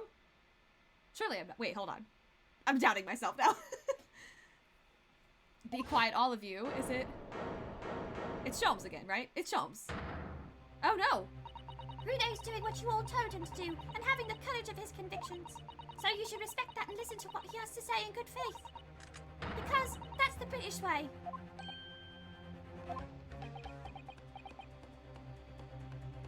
That's the British way. Well said, young lady. Indeed, this court is in awe of the defense counsel's conviction and eagerly awaits his next words. You what? Don't be hasty, my lord. If I'm not mistaken about the things I've seen in court today, I'm fairly sure that I know who is that disc at the moment. There's only one person it can be. Counsel, of whom do you request the search of now?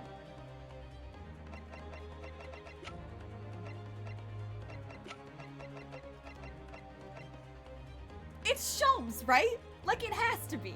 He was dressed as the bailiff.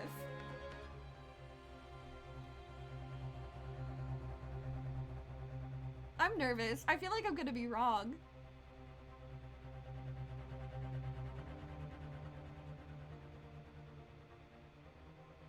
I'm gonna go for it. Take that! No, I was wrong! Good grief, what possible relation could exist between that person and the case, Count? Objection! Oh no!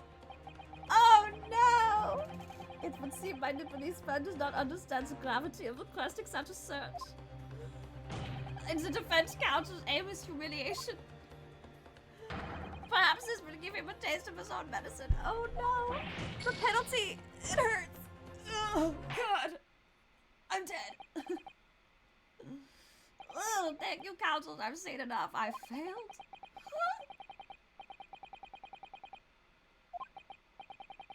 I shall be requesting the final decisions of the members of the jury. Oh, absolutely, my good sir. Oh, no. Guilty. Yeah. Guilty. Guilty. Guilty. I'm sorry. Guilty. Guilty. Didn't they already do this? Like 3,000 times. Goodness gracious. I failed.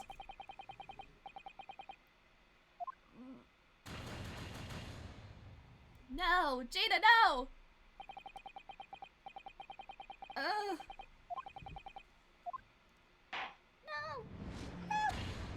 Open the door. Open the door back up, please. Retry from this scene. Damn it. Yes, retry from the current scene. Shit.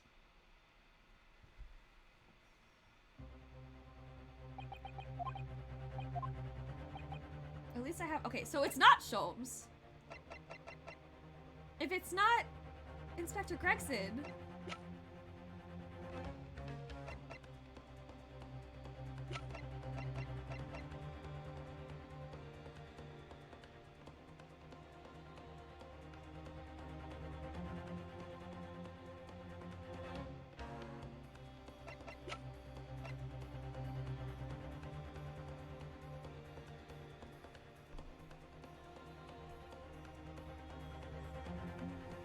Why was he shaking him earlier? Like, he was shaking him earlier.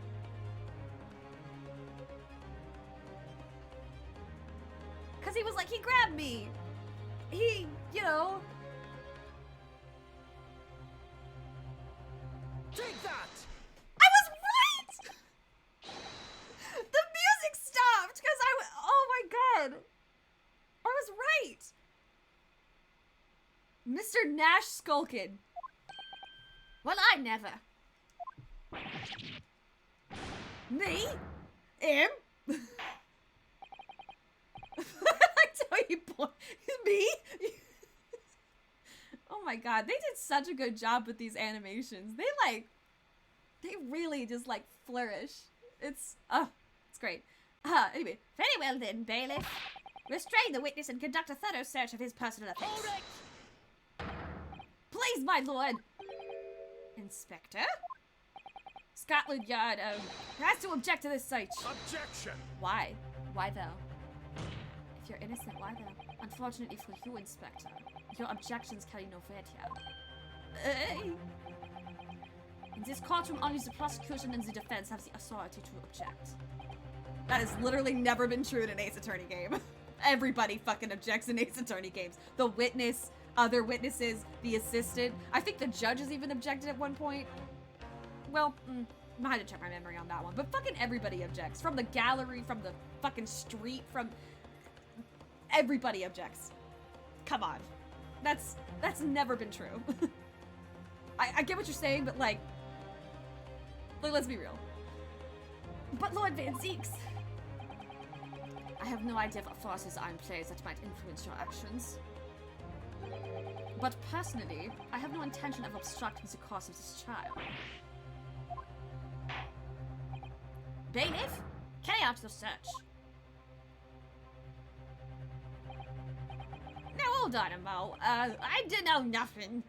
Nothing about no disc. Get it out! You're getting stripped in the middle of the courtroom. Here, my lord, here, my lord, in the witness's pocket. I found this. Boom. Good lord, that's... Another music box disc. I don't know nothing about it, nothing. Oh, Gregson. Greggy boy. Greg Magoo. Gregsonian. Gregsony. Gregopolis. You fucked up. You fucked up real bad. That is the second music box disc left behind by Magnus Begilded. Is it not, Inspector Gregson? You'll be eating fish and chips in hell, buddy boy. Order! Order! Mr. Skulkin, what have you to say for yourself? Go on, bin it. I mean, just go on and flame and bin it. I swear I didn't know nothing about that disc. Honest to God. Counsel, would you please explain what exactly is going on here? The alleged deal that was struck between this witness and this detective knew. Without question, my lord. Excuse me. Then for pity's sake. Why on earth was this man in possession of the disc that the inspector traded for information? Inspector Gregson is a shrewd, calculating man who rarely loses his composure. But at one particular point in this trial, he exhibited some unusual behavior for a brief moment. I don't recall. What unusual behavior? It was, yes, during my cross-examination of Mr. Graydon. Tell me, Mr. Graydon, when you left the pawnbrokery that night, was it by any chance with the second disc in your jacket pocket? I admit to nothing of the sort. While Mr. Graydon answered my questions, the inspector appeared to have grabbed Nash Skulkin by his coat and was shaking him violently. Yeah, he did it all. That me noggin was gonna fall clean off, I did. I was wishing I'd been born as me brother, I was. And what exactly happened to make the detective attack you like that? I ain't got a clue. He just suddenly turned and grabbed me, whistled like that, and started shaking me. Why the blazes didn't you mention the third gun when he got you down to the station? That was what he said. Yelled it right down me ear hole, he did. My head's still throbbing now. The way the detective behaved then was extremely out of character, but looking back now, it must have been then that he did it. That was the opportunity Inspector Gregson he pocketed. Instead of pickpocketing, he pocketed. He put it in his pocket. Well, bless my wig, he hid it. You.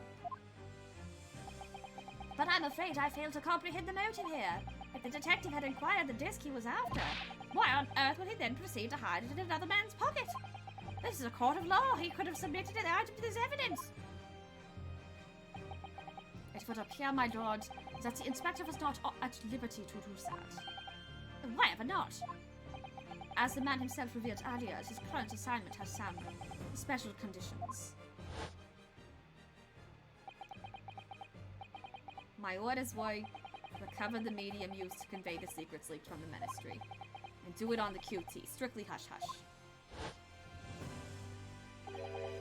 Hush-hush, a top-secret assignment, is it? As far as we are aware, the information stolen comes from confidential government communications. It would seem that if information were to be revealed to court as evidence, it would be problematic. Does that sum up the situation, Inspector? I'm operating under direct orders from the Ministry. I'm afraid I'm not at liberty to answer that question. So, realizing there was a chance that you may be searched into court, you took steps to hide the disc you had acquired from the witness. Ah, does this mean? He only pretended to attack Mr. Skulkin in order to get close enough to him, to slip the second disc into his pocket. So it was all a pretense.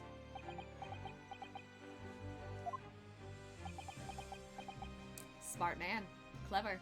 But not clever enough. Well now, Inspector Gregson, and you, Mr. Graydon. Are you prepared to admit to the accusation made against you of this alleged deal?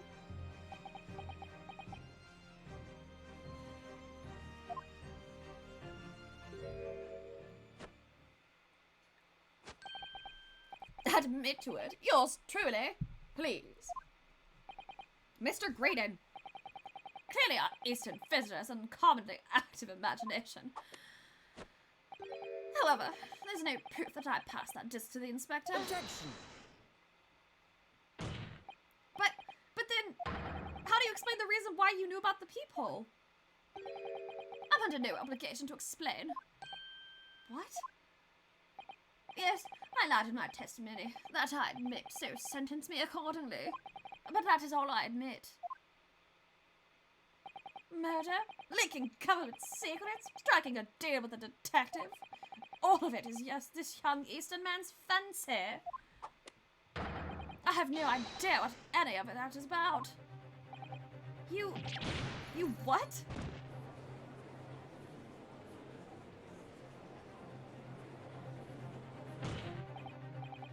what about you then, Inspector Gregson?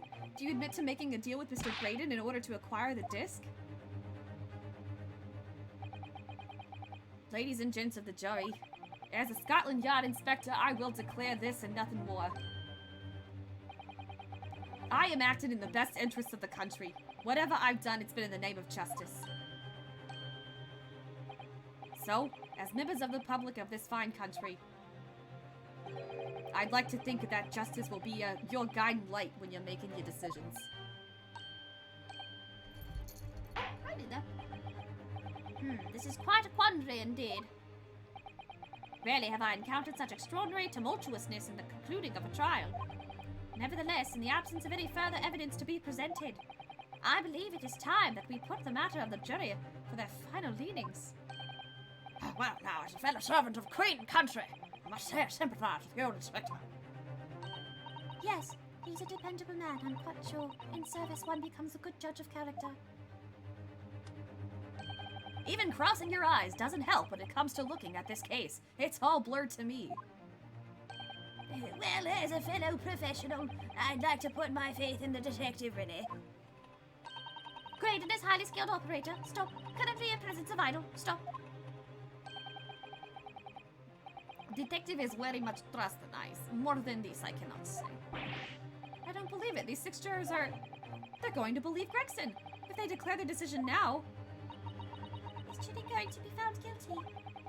If I don't manage to produce some definitive evidence right now, then we're going to lose. Either some proof that Graydon killed Mr. Windibank or stole those government secrets. Or some evidence to force Gregson into admitting that he struck a deal with the witness. Well then, counsel, I think it's time I imposed on the jurors to declare their final decisions, no? That is, unless you have some compelling evidence you have thus far not presented to the court. If I let the judge call on the jurors to announce their leanings, Gina will be found guilty. So there's no choice then, Bruno. You have to throw some more evidence at them. This is it now. It all comes down to this. Who do I present evidence against? Gregson or Graydon?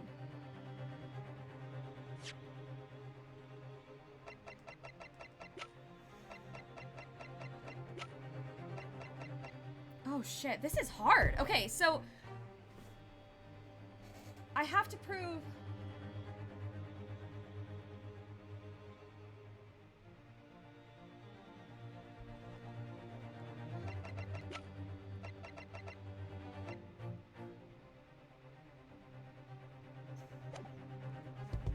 Okay, so...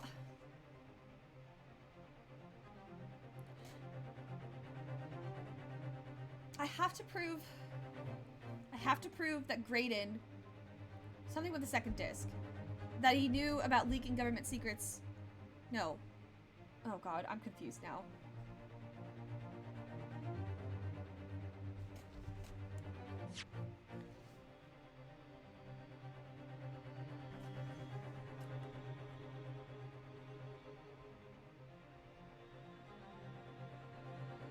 Either some proof that Graydon killed Mr. Windibank or stole those government secrets, or some evidence to force Gregson into admitting that he struck a deal with the witness.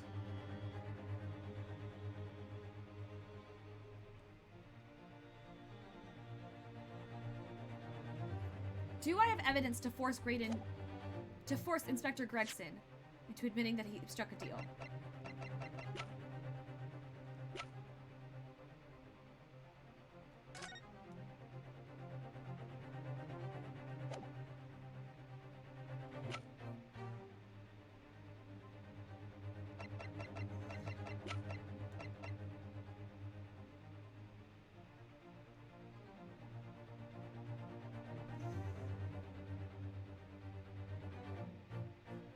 I'm gonna go for Graydon.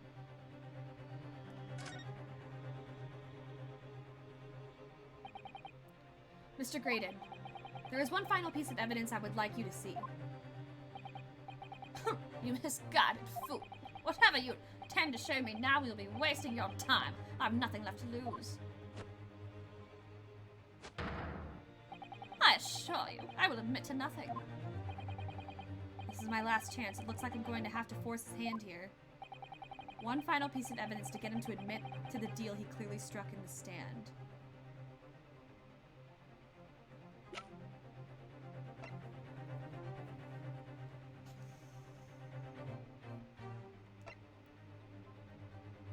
god, I'm at a loss.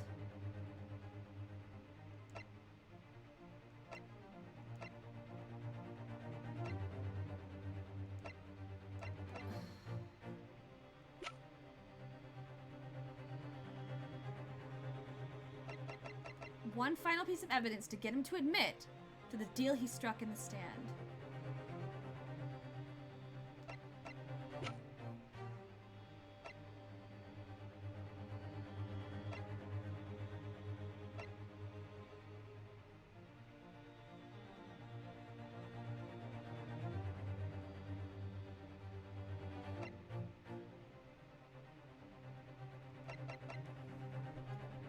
I'm like actually... Take that! I mean, we have to... My whole thing is we have to listen to what it says, right? Like, we have to listen to both discs. Okay. Is that Mr. McGilder's peculiar music box council? Yes, with a disc... What is it, Minda? She was looking behind me. You're scaring me. Got me all worried, silly girl. You got me all worried. Oh, are you gonna climb on top of me? Alright, come on. Come on. No? You don't want to anymore? You good? Are you done? Oh, she doesn't want me to stop petting her. Yes, with the disc already in place, ready to play. I think perhaps now would be a good time to listen to the sound produced by the music box again. Only this time, with the second disc we've just discovered set in place as well. Goodness, this disc council. Hold it! No, wait! I can't let you do that. Why not? Because it's got nothing to do with this case, that's why. Objection! It has everything to do with this case. Not true, Inspector. The defense has already proposed that the sounds heard by the court earlier from this music box were part of a Morse code message. We know that Morse code comprises of 2 distinct tones. The defense believes that the second disc contains the second tone needed to complete the message. And now we have a chance to confirm that theory. For crying out loud, Sunshine, we're talking about state secrets here. If you go letting the whole courtroom hear confidential information like that, it's treason. And do you admit the charge? That in order to protect those state secrets, you engaged in unlawful dealings with the witness? You're mad. If you let that secret information out into the public domain, you'll be making an enemy of the entire British government, you idiot. Objection! Let's not forget, Inspector, that you, a Scotland Yard officer, leaked confidential case details to a witness, that you continue to lie in court. And all because, by fair means or foul, you're determined to do your duty. Well, by fair means or foul, I'm prepared to do mine. Don't you dare. I will stop at nothing to protect my client. I don't care who I make an enemy of. Damn, this is dramatic as fuck. I like it. Samesies, bro. Interesting. My lord, if you please. The court must hear the sounds made by that music box. Come on, Van Seeks, for Pete's sake, stop him! Objection! The leg! We got the leg! Inspector, you should know my message by now. I'm a prosecutor, I am no Scotland Yard puppet. In this courtroom, my duty is to the law, so let me propose a toast to uncovering the truth, by fair means or foul. Oh.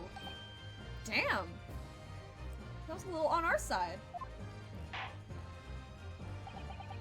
Very well, the defense's stance here and that of the prosecution has been made very clear, I feel. Therefore, in accordance with the defense's request, the court will now listen as this music box is set in operation once more. This time, with the second disc in place and both discs playing simultaneously.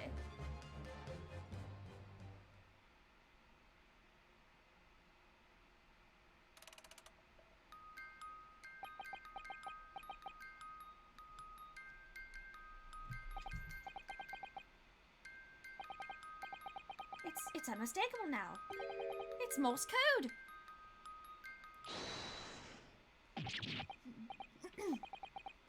Alright, I admit it. Whatever you want, but for the love of God, shut that blooming box up!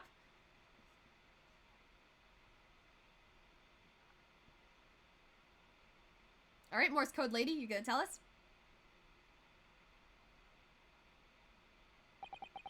Let me ask you again then, Inspector Gregson. Did you, or did you not, strike a deal with the witness next to you in the stand, Mr. Ashley Graydon? Specifically, did you furnish the witness with confidential case details in exchange for this music box disc? Did you reveal the existence of the peephole in the pawnbroker's storeroom door, Inspector?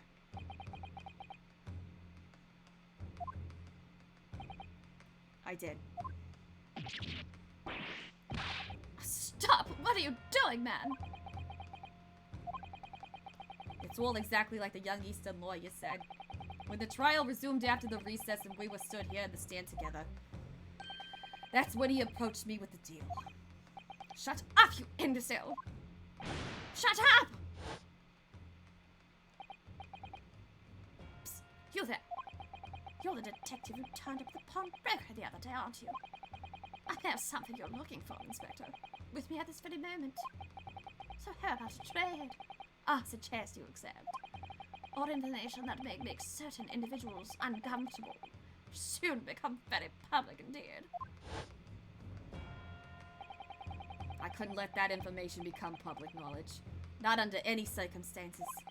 So I accepted the man's proposal and told him details of the case that shouldn't put him in the clear. Or that should have put him in the clear. The peephole in the storeroom door and the bloodstains on the overcoat.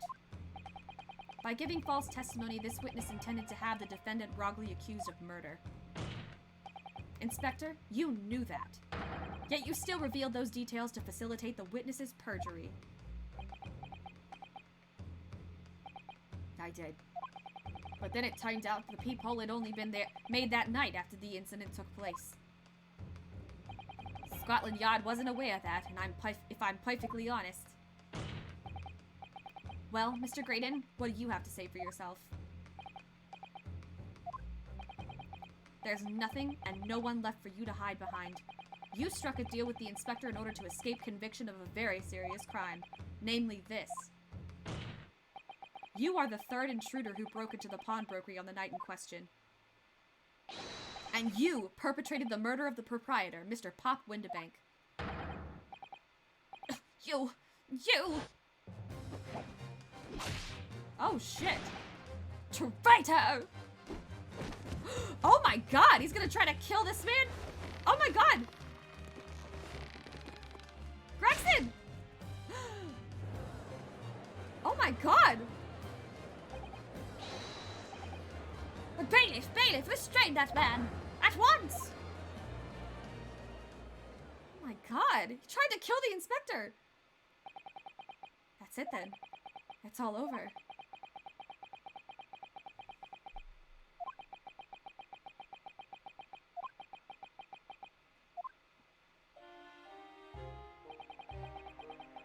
I despise my life growing up. Those slums are vile places.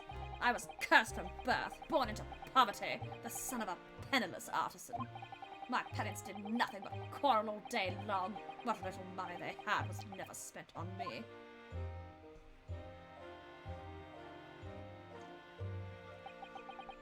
So I set about studying, to better myself, to one day escape from that hellhole. And you eventually became a communications officer. I admire your determination. But then you decided to try and sell government secrets? Why?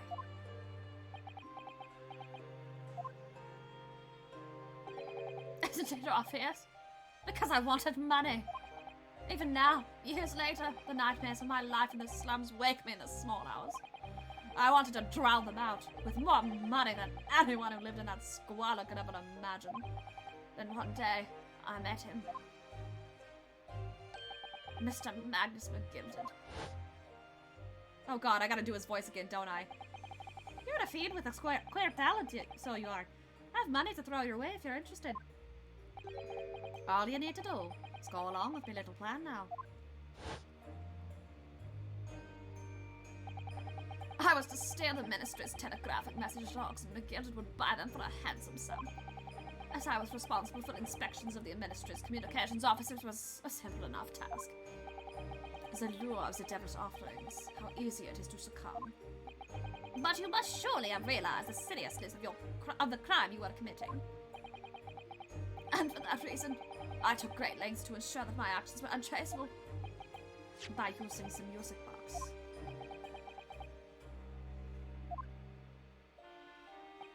My father was a brickmaker, though my mother divorced him when I was still a child. Yes, Mr. Mason Milverton. That's right. He was very skilled with his hands. He'd once been a music box maker's apprentice. I imagined his skills would be sufficient to create a machine that could generate Morse code, so I sought out my father again to employ his services. It was the first time I'd seen him since I left the slums 10 years earlier. Cool backstory, still murder. Well, look at you, Ashley. What a fine gent you become, eh? He was a different man than the one in my memory, a thin, frail old man. But poverty had never broken him, never corrupted him like it had me. I was sure that he wouldn't help me if I told him the real reason. So I made up a story. I've got some work for you, Father. I need some music box discs made. Music box discs, eh? A musician friend of mine was written some music he wanted to... A musician friend of mine has written some music he wants to sell to the public. I've brought the score with me. There are 2, actually. I'd be delighted, son. It's been 20 years since I did any work like this, though. Fetch my tools, would you? They're in the loft. That's how I had to make the 2 discs. Thereby splitting the information in 2. You were taking considerable precautions indeed. It was to protect myself as much as anything.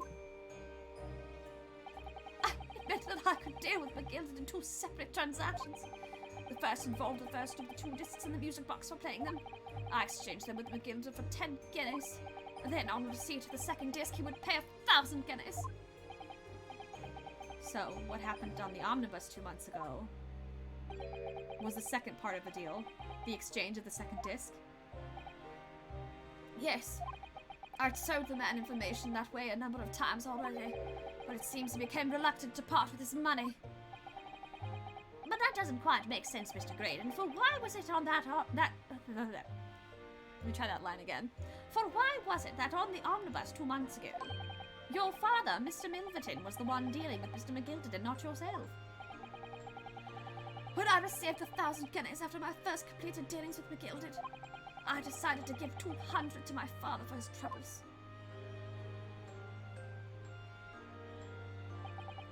But my father realized something was amiss. In time, he worked out that I must be involved in something dubious. And when he did, he said to me, "Next time there's an exchange, you'll let your old man do it, you understand? Otherwise, I won't take your money anymore." Oh, what a good dad, caring for his son. Caring for this little shit. That was my father's way of dealing with it, I suppose. Climb into the omnibus, hand over the second disc, and take the money from the guilty, that's it. He had no idea what was actually on the discs I'd asked him to make, he never knew. Just like I'll never know why everything went so horribly wrong that night. All I know is that the disc was taken from him, and he never returned home. Yeah, because he was murdered.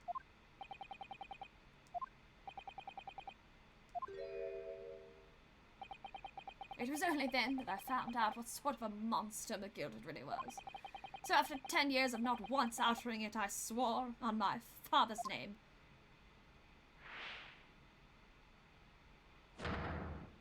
So fabulous. To exact revenge! Revenge? Oh, getting juicy, so we gotta pour some more juice. As anyone with even the remotest knowledge of the man would no doubt be able to imagine. McGilded brought all his wealth and influence to bear in the most despicable ways. To crush any semblance of justice in his child.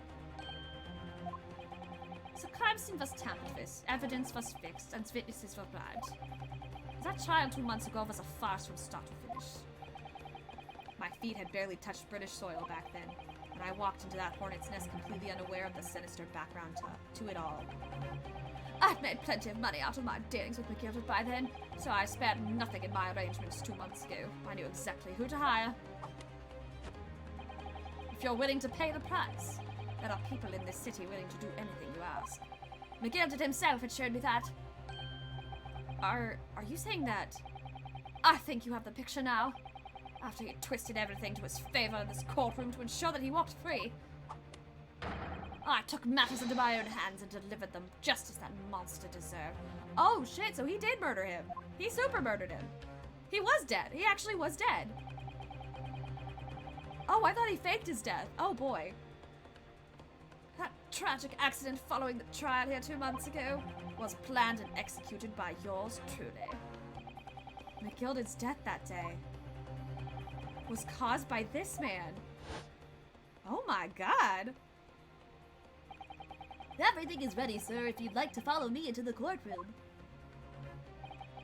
What's this, officer? 'Tis sooner than I was led to believe. I hope it's not inconvenient, sir. There were some changes to the schedule.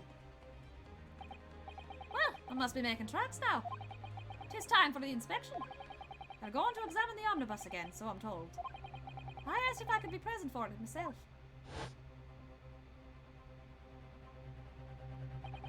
So that policeman who came to tell McGilded he could examine the omnibus again. That's right, an imposter hired by me.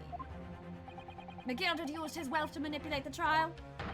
He paid people to adulterate the omnibus with all manner of false evidence. He threatened witnesses to lie in their testimony.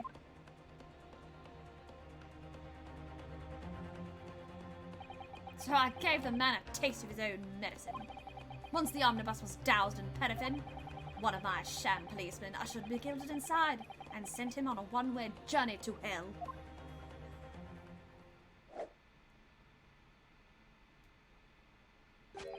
An eye for an eye. That's how I avenged my father's death. Jesus, he murdered 2 people. A spine-chilling account indeed. But that wasn't the end of it for me. There was a loose end, you see. A loose end? Yes, I should think it's obvious. The second disc, which my father had taken to exchange with McGilded. Ah, yes. There was indeed no mention of it in the man's trial 2 months ago. Clearly because it had been removed from the scene of the crime. When I realized it was missing, I remembered something. Something from the first time I dealt with McGilded.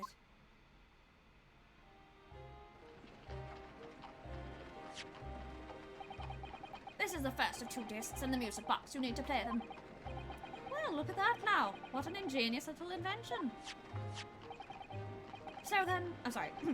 So then as promised, 10 guineas for you, young man. What's this? Winterbank's pawnbrokery. Ah, it is a pawnbroker's ticket, so it is. You can use it to redeem an article I've deposited there for you. There's no need to give a name. Just hand over the ticket and tell the fiend the watchword. I'll put a jewel in pawn for you. I'll fetch a good 10 guineas if you sell it, so it will. I've never heard of a pawnbrokery being used in quite that way before. Have you not, Mr. Graydon? London's pawnbrokeries are very useful places, you know. Each one is like an extremely secure vault.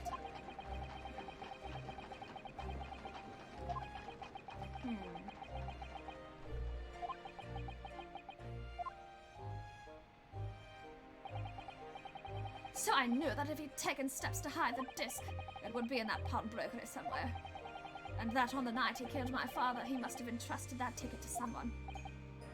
Yes, to Gina. I remember now that when we first met you at Winterbanks that afternoon 2 days ago, you had a description of Miss Lestrade written down. How did you know that you were looking... How did you know who you were looking for? From the trial, that pickpocket's testimony was clearly peculiar. Anyone could see that.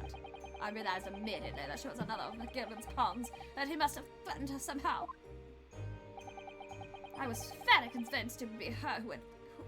I was fairly convinced it would be her who had the ticket. So I started to make some inquiries. Inquiries, I guess it would probably be said Britishly. I had a strong suspicion the girl would cut out of the woodwork on the redemption deadline. And he was absolutely right. And yes, sure enough, she did. All I needed to do was to wait until the girl went to Winterbanks to redeem the articles. But unfortunately, she redeemed only McGilda's overcoat and the one disc that was in the pocket. The all-important music box with the second disc inside was missing, because it had already been forfeited 2 days earlier. But I was unaware of that fact. Had I not been, I could have avoided my nighttime excursion. Meanwhile, as our investigation into the stolen government secrets was progressing, we picked up on the fact that McGilda was involved. Inspector, you've recovered fast! My orders were to recover the stolen information as quickly as possible, so we started gathering the fella's possessions and examining whatever we could lay our hands on. We had a full-scale investigation going on at the yard, but we had to keep it as quiet as we could. Then, when the inspector here took the disc from me and the pawnbroker that day, I became nervous. I was sure the music box and the second disc were still there in the shop somewhere, so I knew that it was a race against time. I had to find those articles before the police did. So that's what prompted you to break into the place that same night. With the help of your old friends, the Skulkin brothers. What happened that night in the pawnbrokery, I can only describe as a nightmare. While Nash and Ringo were searching the counter, I located the music box I'd sold to McGilda on the shelves of forfeited articles. And the second disc was inside. Yes, I slipped it into my pocket with a very deep sigh of relief. But then, something entirely unexpected happened. What are you doing in my shop?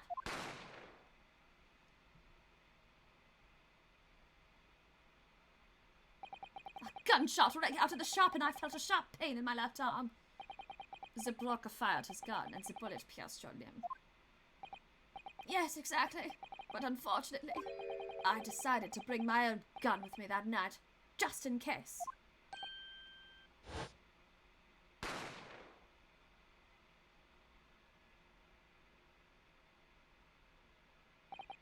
Before I knew what was happening, I'd fired back. The man had already turned to flee. I hadn't intended to fire in his direction, much less kill him. But unfortunately for both of us, the bullet hit home. You don't fire a gun unless you mean to.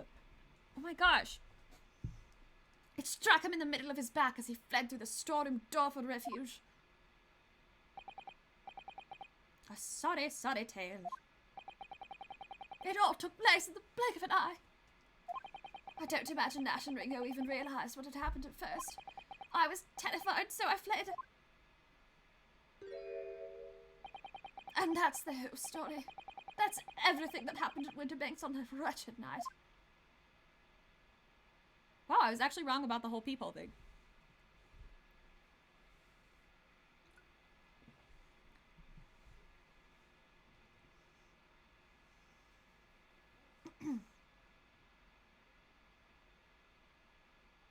And he decided to frame a little girl. I swear to God, if Van Zeeks comes up with some... swear to God, if he comes up with some objection... We've literally had this entire confession on the stand.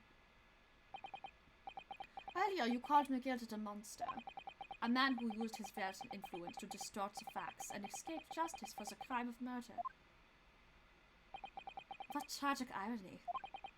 For what you have done is exactly the same.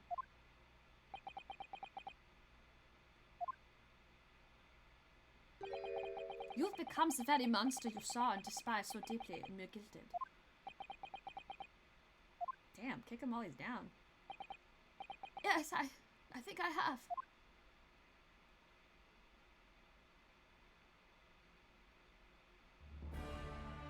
Wow. That was actually kind of tragic. I actually started feeling bad for him. Well, this has been a long and exhausting trial. However, it would seem that at last we have arrived at the truth. Inspector Gregson, what of Mr. Ashley Graydon? He's been restrained, my lord, and is being escorted to the yard. He'll be charged with the murder of Mr. Winterbank and the stealing of government secrets. Very good. And you, Inspector. Regrettably, you will have to face charges yourself. Yes, my lord, of course. It transpires that you were complicit in helping a criminal escape justice. That fact remains whether or not you were doing so on the line of duty. The crime is a serious one, Inspector, and inexcusable. Now to the defendant, Miss Jean Lestrade. Yeah? It is time for the final adjudication. Is the jury ready, Mr. Foreman? Yes, sir. Dev Squadron standing by, sir. Sally has head now. Now, last push, the final call, the finishing whistle. My men are ready to deliver their verdicts. Thank you, Mr. Foreman. Very well, ladies and gentlemen of the jury. You will now declare your final decisions to the court.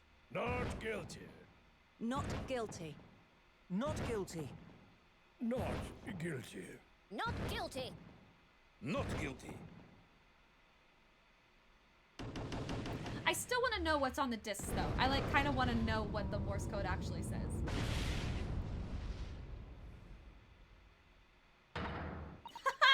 That's the stuff. I'm off the hook. Finally, Rudo, you managed to do it. Finally is the word. I really wasn't sure if we'd come out on top for a while there. Susan was right. You're the best lawyer in the world. Miss Lestrade, I am not finished with you yet. What are you looking at me like that for? You perjured yourself, though. Before you start enjoying your freedom, there are certain other crimes to consider. 2 months ago, in my courtroom, no less, you gave false testimony, did you not? And in relation to the trial today, not only did you unlawfully enter Windermegg's pawnbrokery, you also attempted to abscond with Mr. McGilder's property, it seems. I never done nothing of the sort. Of course not. It's not like you were gleefully wearing McGilden's coat in your cell yesterday or anything. Oh, and just when I was getting excited about throwing a party for Ginny this evening. And turning our attention to the defense. Determining that, when played together, the music box disc contains the message in... Determining that, when played together, the music box disc contained a message in Morse code was... Well, it was certainly a most unexpected revelation, Counsel. Well, I want to know what's on it. I want to know what the discs actually said. Quite so, my lord. The prosecution was caught entirely off guard. In fact, I simply should applaud my learned friend's courage here today. I propose a toast. To demanding that government secrets be disseminated before the entire courtroom. Yeah!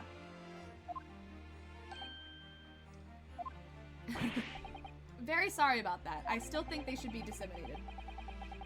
It was the only way I could get Inspector Gregson to admit what he'd done, so... I'm assuming this is Gregson. If I may say something on that point. Oh, sorry, isn't that... Oh, it's her! It's about the sounds produced by the music box before. I do wonder if that was really Morse code at all. What? It wasn't? What are you saying, madam? Oh, well, it's just that I'm really rather fanatical when it comes to Morse code, you see. So much so that the whole word seems to be covered in dots and dashes for me, in fact. A goodness matter, an unhealthy level of obsession one feels. But I must say that, in my opinion, the sounds produced by those two discs were nothing more than that. A meaningless series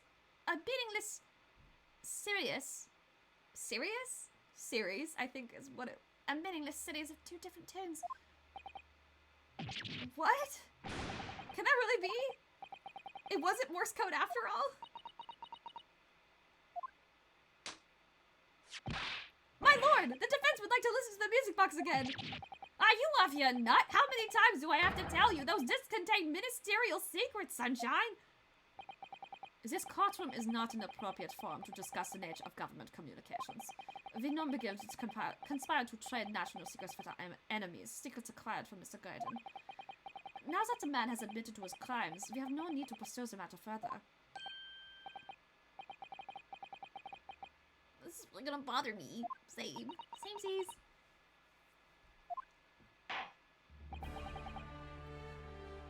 Wait.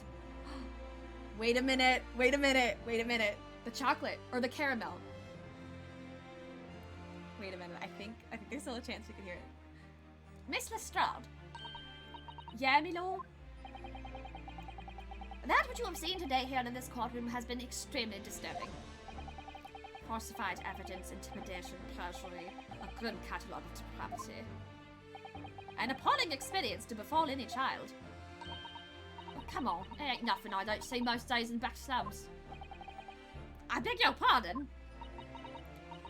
If you're weak, you pay for it. That's just how life goes.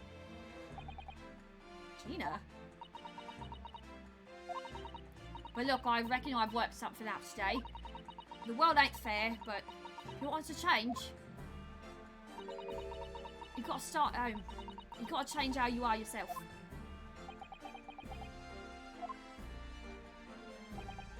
Well, that's a very laudable lesson, I would say. I eagerly look forward to the born-again Miss Lestrade never gracing my courtroom with her presence again. Now, with regard to the murder of Mr. Pop Winterbank, proprietor of pawnbrokery business on Baker Street, I hereby declare the defendant, Miss Gina Lestrade, not guilty! Yay! I did it! I won! Let's fireworks at a oh, she's shooting off the oh, that's adorable!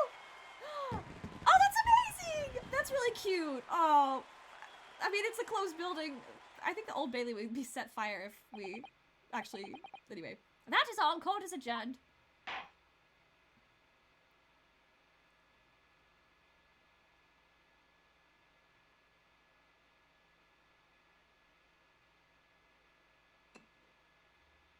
What's happening here?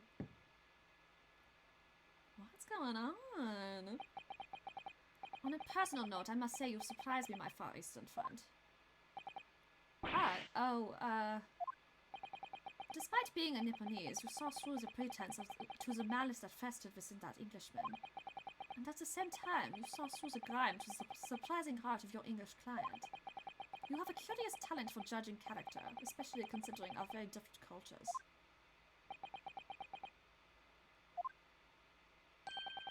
I don't think there's anything curious about it. Whether we're from the Empire of Great Britain or the Empire of Japan, we're all human beings. We're not so very different on the inside. Yeah, so don't be fucking racist, bro. You know I took this case for one very simple reason. To lock swords with you once again here in the courtroom. You did? When I encountered you for the first time 2 months ago, it reminded me of tossing friendship and trust with another Nipponese, only to find my trust betrayed. What does that mean? Through you, I hope to look into the eyes of that man I once knew and try to understand. Who did he know? What?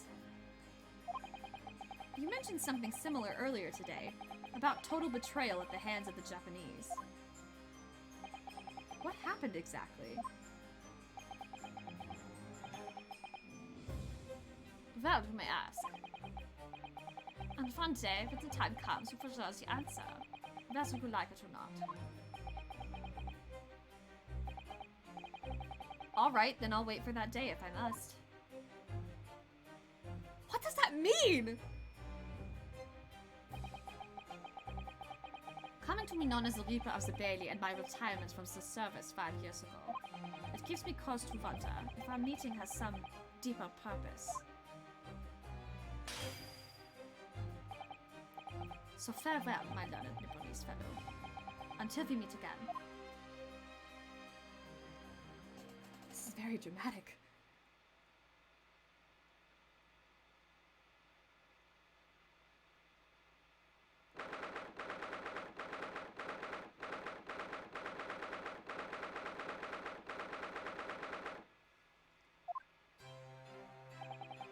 Wait, I'm still reeling from the other conversation.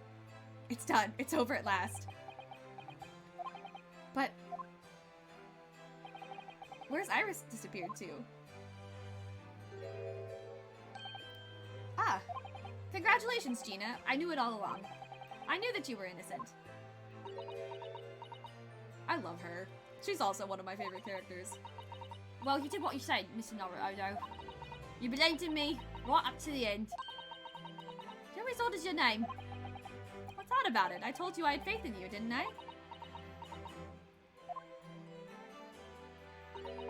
No one ever has before, see? Kept a promise, I mean, properly. That's awful. I figured something out today. All my life growing up in the slums, I've never trusted no one. But that's just because I've been scared of being stabbed in the back. I mean, the more you trust someone, the more it hurts when they let you down. Yes, I think I can understand that. After all, I had the taste of it in that trial 2 months ago. I chose to trust someone and paid for it. That betrayal left a big scar. You know though, Gina, I worked something out quite recently too. Trusting in someone else is really an exercise in learning to trust yourself. And when your gut tells you it's the right thing to do and your trust is rewarded, there's no better feeling in the world. I think I have you to thank for reminding me of that valuable lesson. Oh, well, if you say so. I don't make fat low sense to me, though. I'm trying to say that putting my faith in you, Gina, has been a real pleasure. For crying out loud, Peckiny! But I suppose I sort of feel the same way. I mean, sometimes trusting someone else is, you know, alright. Thanks. This is the way I see it, Ryunosuke. It's been so long! I miss you so bad! Why did you have to die? Ugh. A defense lawyer is only as good as his faith in his client. Why? Why did he die? I'm so pissed. I'm so angry. Months later, I'm still angry. I'm still pissed about it.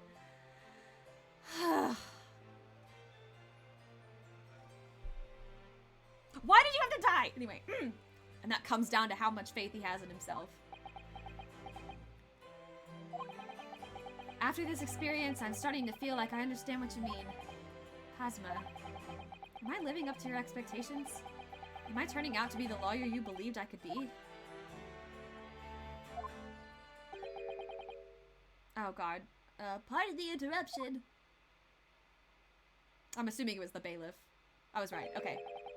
But what the deuce does a man have to do to be noticed around here, my dear fellow? Oh, it's still Sholmes. But what the deuce does a man have to do to be noticed around here, my dear fellow? That voice! It's too late for that voice now, Mr. Naruhodo. I've been standing here patiently in the corner of the room for an eternity. Yes, it was me all along. I would have said when finally you noticed me. But you people with your incessant babbling. Mr. Sholmes! Yes, it was me all along, you see. I love him. I love him so much. I love him so much. I'd assumed you'd been taken back to the hospital, to be honest. Indeed I was, but I managed to escape again.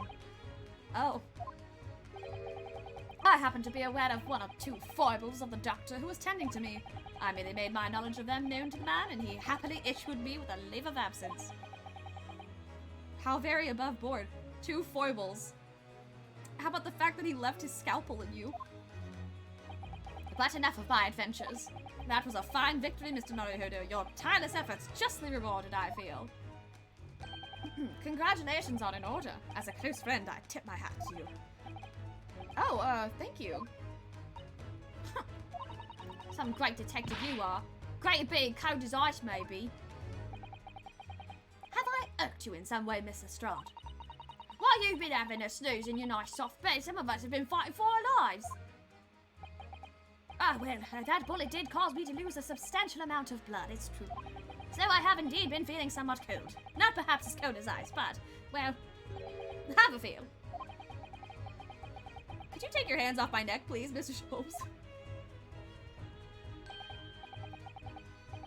And in some way, I suppose, congratulations on an order for you too, Miss Lestrade. What's that supposed to mean? Why so airported?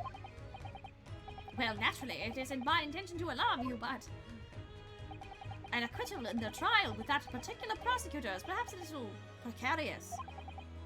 Well done, Mr. Sholmes. Not alarming in the slightest. Oh, the Reaper, you mean? Because anyone who's found not guilty in the trial is working on winds up dead anyway, is that it? That's the very point I was trying to make. As exemplified by the fate of Mr. McGilton, in fact. Ah, but of course, I pay no attention to such irrational drivel myself. Yeah, well, it don't bother me. Oh, really?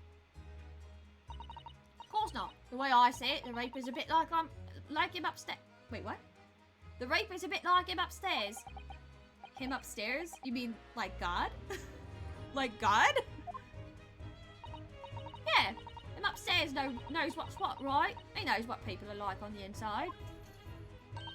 He won't have got the wrong end of the he won't have got the wrong end of the stick. There are some coves that like that bog trotter what are rotten to the core. At the end of the day, him upstairs make sure they get what they deserve. I suppose that's one way of looking at it. Divine justice is one thing, though. The Reaper taking matters into his own hands and claiming lives is another.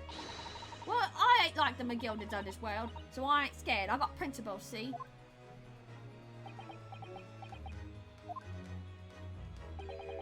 A trait in you in which is to be admired, Mr. Strahd. Oh, just give it a rest, alright? As I was saying, congratulations are in order. The news of your acquittal was very welcome news to me indeed. Let me express my heartfelt congratulations, Gina. Well, there you are, Hurley. How long have you been here? Honestly, I went to the main entrance especially to meet you there. Ah, Iris, my dear, I do apologize.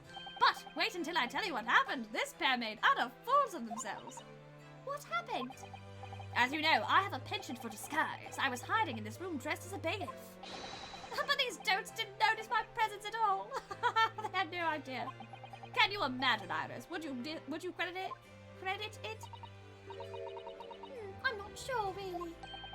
I beg your pardon? I'm sorry, Hurley, but you just don't have the weighty presence you seem to think you have. In fact, you really ought to be careful about that. It's going to land you in trouble one day.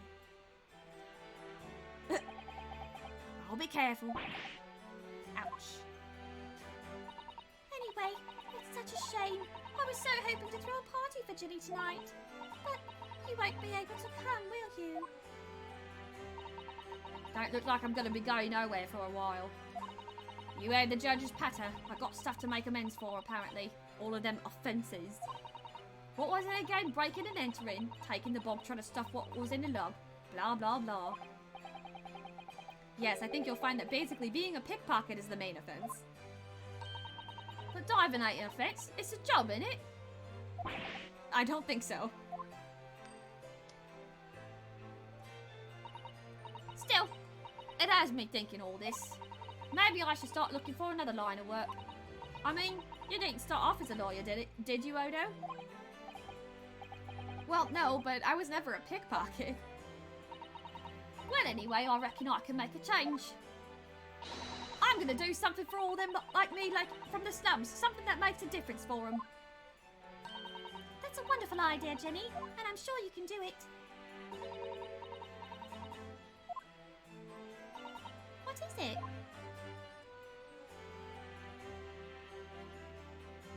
Oh, she's crying again. Nothing. Miss Gina Lestrade.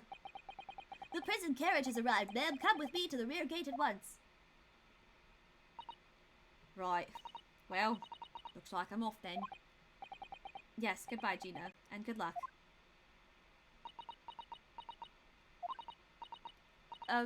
Odo? Yes? Why are you gonna shoot me? Gonna load it up. What was that for? I don't know. I mean, I don't know what to say, so... Ah, indeed. Perhaps the situation calls for a phrase hitherto missing from your vocabulary, Mr. Strahd.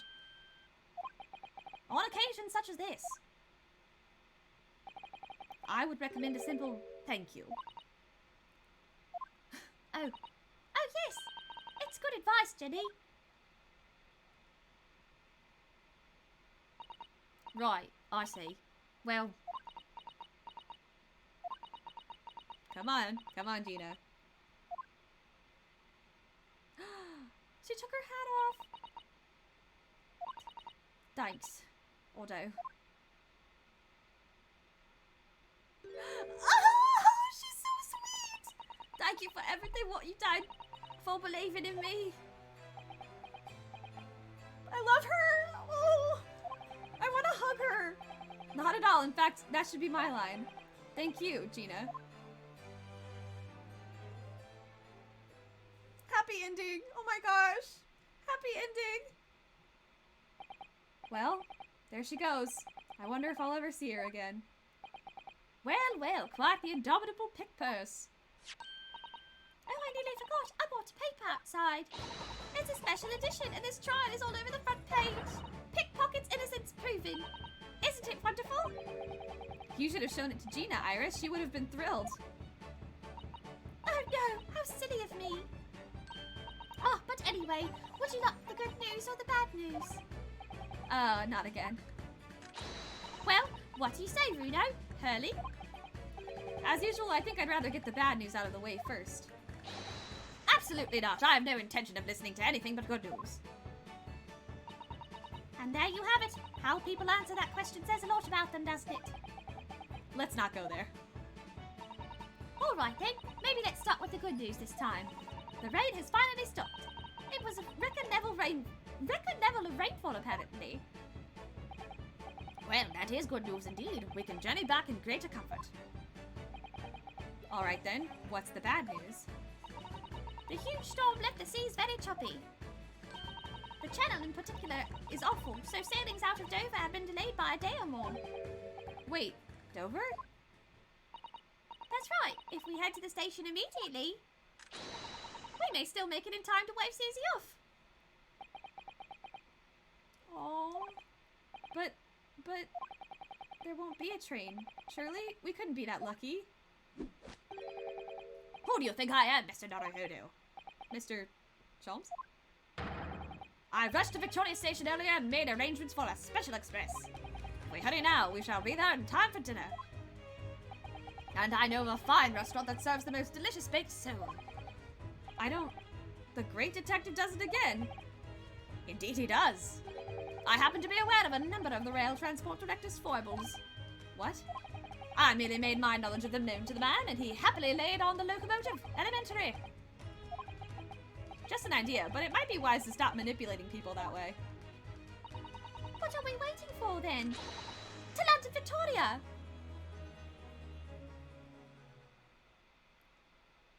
I don't want Susato to leave, though.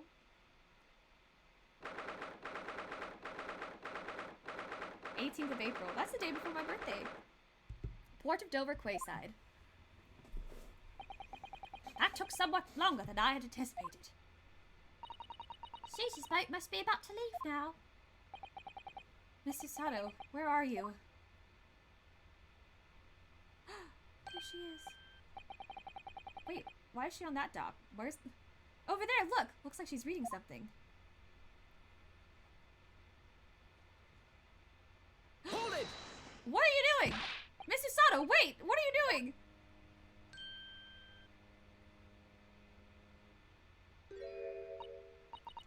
Mr. Naruhodo, what are you doing here? We came as soon as we could after the trial. I mean, we heard that sailings were being delayed due to the bad weather, you see. Oh, I see.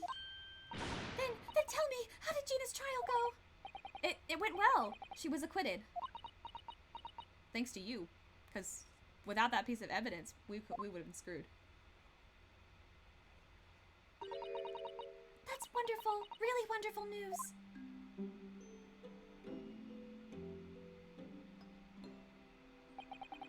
The book you were about to throw into the sea. It was your encyclopedia of British law, wasn't it? Oh dear, I was hoping you hadn't seen that. I'm not worthy of practicing law in any way now. So, I was saying my final farewell. You were saying goodbye to law? You, Susato-san? Would I be correct in assuming it's because of the peephole, Miss Susato? I deliberately altered the scene of a crime. And then I tried to hide the fact. What I did is utterly unforgivable. That reminds me. How did you even come to have this, Susie? On the evening of the incident, Mr. Sholmes had invited Gina to dinner, if you remember. Oh yes, we had a wonderful time. Well, Gina gave us a little introductory lesson, didn't she? To the art of pickpocketing, I mean.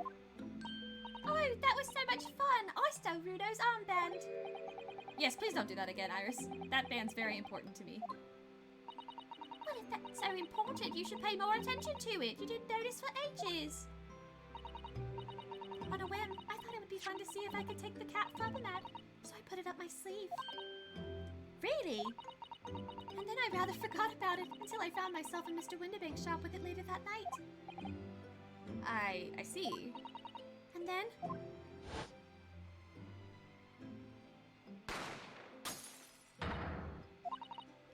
Mr. Sholmes! Mr. Sholmes! Leave me, Mr. Little Hoodoo! Right.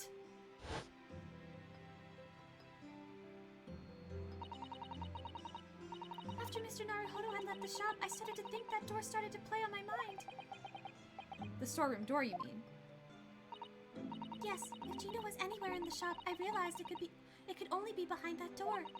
And at that moment, the little device that I had up my sleeve sprang to mind. I was so worried about Gina, I simply had to know. So, you used the cat Frankumjay to make the peephole in the door. As captured in a photographic print of the shop. By one of Hurley's red-handed recorders. Indeed, it was of the first importance at that point. Precisely when the peephole was made, that information would prove to be Mr. Naruhodo's greatest weapon. Though naturally, without proof, it would have amounted to nothing. But when I looked through the hole in the door, the sight that met my eyes made my blood run cold. Thoughts started to run through my mind. I remembered that trial 2 months earlier. The trial of Magus Begilded. I thought about how he had manipulated the evidence and arranged false testimony to secure his freedom. It made the British justice system feel very dark and sinister to me. And then, a terrible thought occurred to me. What if some wicked criminal was planning to do the same thing now? Because from the appearance of the crime scene, it looked exactly as though Gina had shot Mr. Windibank. Even though I was sure she would never have done such a thing. You were worried that the true culprit would try to frame her for the crime. That's right, but then I realized it would be very difficult for anyone to give false testimony in this case. What do you mean? Well, the crime appeared to have happened behind the door of a locked room. For someone to claim falsely to have witnessed it, there would have to be a way to see beyond the door. Ah. For which, a peephole would be the very thing. Only the peephole I had made wasn't actually there until after the crime had been committed, of course. And the criminal would know that, so it wouldn't make any difference. But the possibility of a rather ingenious trap was there, was it not? A trap? Is that why she did it? So, is that why you kept it a secret, Susie? You never mentioned that you made the peephole to anyone, not even to the police. I know, and I knew at the time that what I was doing was wrong, a criminal offense even. That's why I decided to confide in Mr. Sholmes. If Mr. Naruhodo was completely backed into a corner with no other possible means of escape, the truth about the peephole could save him. That was my plan. She really does think of everything. But then, why didn't you just tell me everything before the trial began? My dear fellow, you're not thinking straight. If she had done that, it would have rendered you complicit in the whole escapade.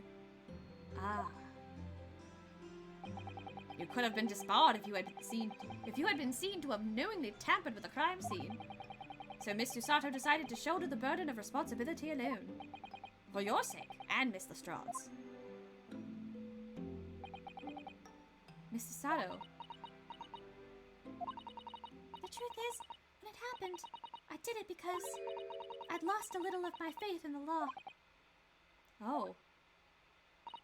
I was worried that the right person wouldn't be convicted of the crime, but the moment I allowed myself to think that, is the moment I lost my right to call myself a judicial assistant. What you did isn't comparable to what he did. Graydon is the one who lied in the witness stand using that peephole as a way to implicate Gina. And besides, if the peephole inconsistency hadn't existed, I'm not at all sure that she would have been acquitted in the end. Mr. Sato, what you did saved Gina's life. Well, with your kind words, Mr. Naruhodo, you've saved me too from my regrets.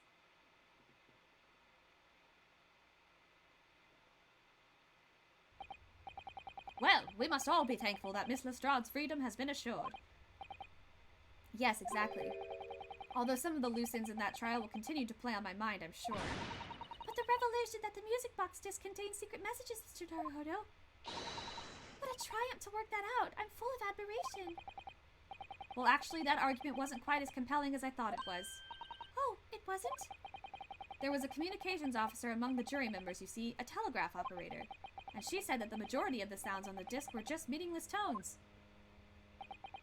As one would expect, after all, we are talking about secret government communications. No doubt they were written in cipher to avoid being readily understood should they have been intercepted. In cipher? I see. So then we could never have hoped to understand the message anyway.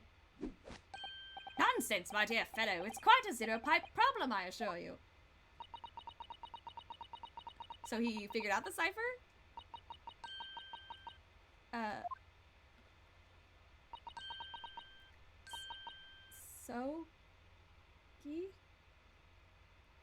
So what? What?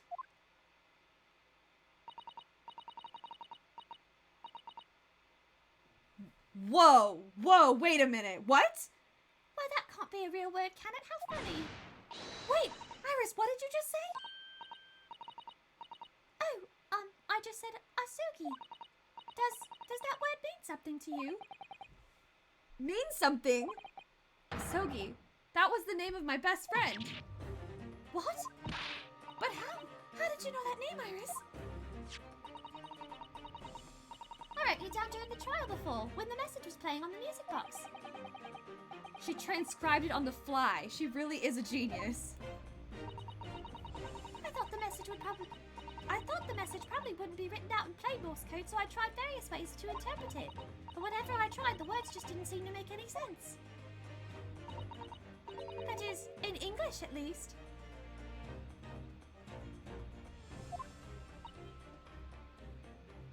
Oh my god. Was it in Japanese? Wait, is there a Japanese? Wait, is Morse code? Wait, hold up. Hold on.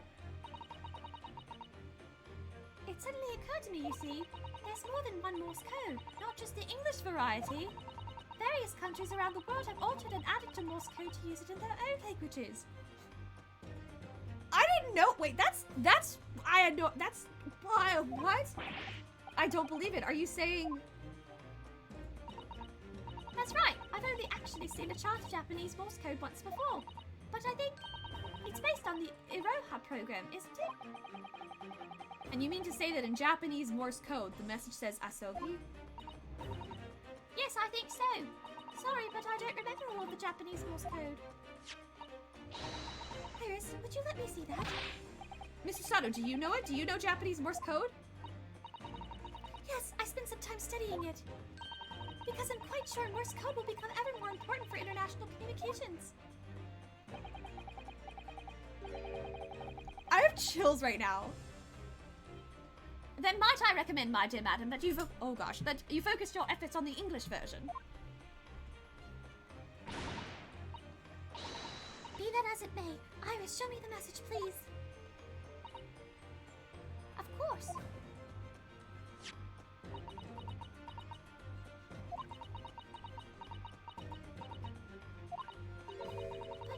But what could this possibly mean?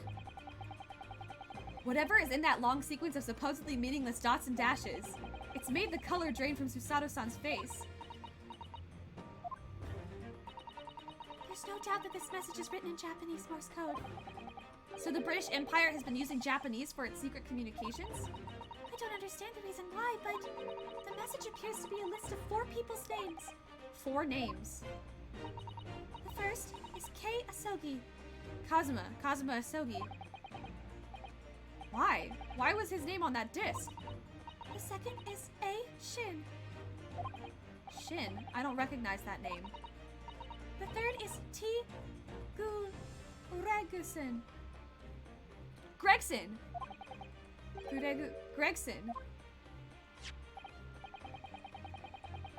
Tobias Gregson. Ah, it would seem Tobias Gregson is the third man on the list. And what's his name doing in a secret government communication as well? And the last name. What's the matter, Miss Susato? It's just so strange, so unexpected. Oh, what is it, Susie? Don't keep us in suspense. The last name is J. Wilson. Dr. Wilson. What? Wilson. John H. Wilson? You mean Daddy? It says only J. Wilson, so I'm afraid I can't be sure. Then, after the four names, it reads, if I translate from Japanese, that is all four. And that's the end of the message, or rather, the end of what you noted down, Iris. I just can't believe it. Who would ever have thought that those discs contain Japanese Morse code? Not to mention a strange list of some disturbingly familiar names. It would appear that this particular message is a communication of some kind between Great Britain and the Empire of Japan. So, Daddy could be in Japan then, where Susie and Rudo came from. Oh, well. No, it's not very likely, really, is it? I mean, there are thousands of people with the surname Wilson, and there must be lots of J's among them. Professor John H. Wilson, visiting professor of medicine at the Imperial Yume University. But we can't tell Iris about that now. We just can't. That hurts me. This is so strange. Somehow in solving the case of Mr. Windibank's murder today, I feel like I've rolled back a boulder at the mouth of a very dark cave. I do wonder if perhaps it's a dark cave that we shouldn't go wandering inside.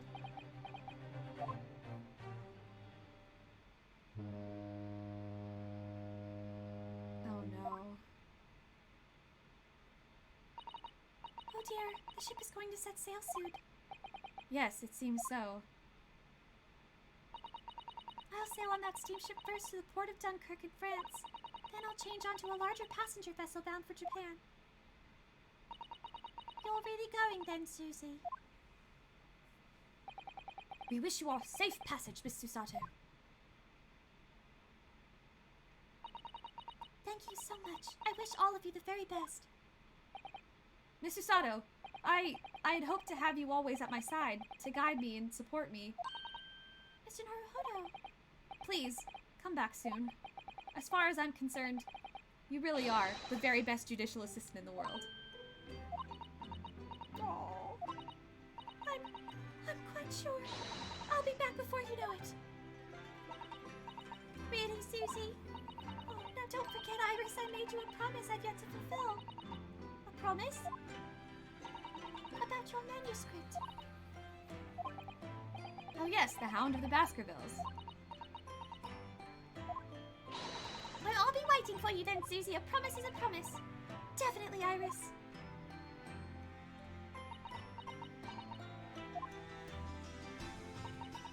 Mr. Naruhodo, Yes?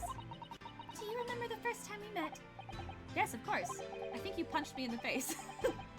On the SS Burya when I was dragged out from the wardrobe, still half asleep. If I remember rightly, you threw me halfway across the cabin with the Susato takedown. You know very well what I'm talking about after that. It's strange, but being thrown together as we were in that case, I somehow felt straight away that you were the perfect person to continue Kazuma-sama's great legacy.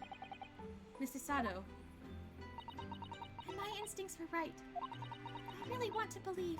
No, I'm sure that... I'll be back soon. Farewell until then. can't believe she's going. I thought maybe there's like a whole thing where it's like, I can't go, I'm not leaving. Oh, anime.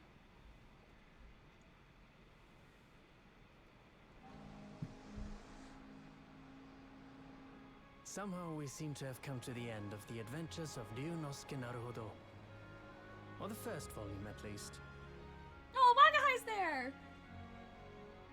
Looking back now, it feels as though fate has led me on this journey.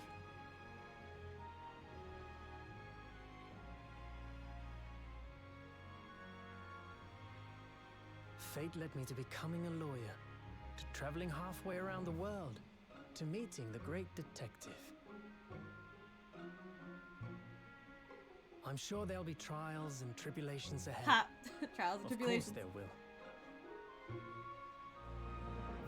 But whatever happens, I know I'll be able to turn my fortunes around.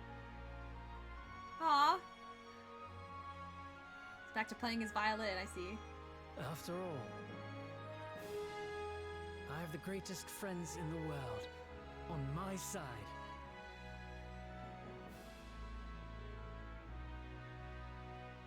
Yay!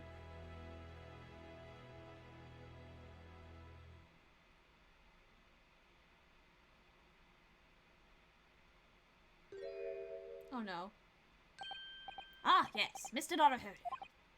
Yes, Mr. Sholmes? I have some rather awkward news. The railway company has decided to sue over the Special Express train, apparently.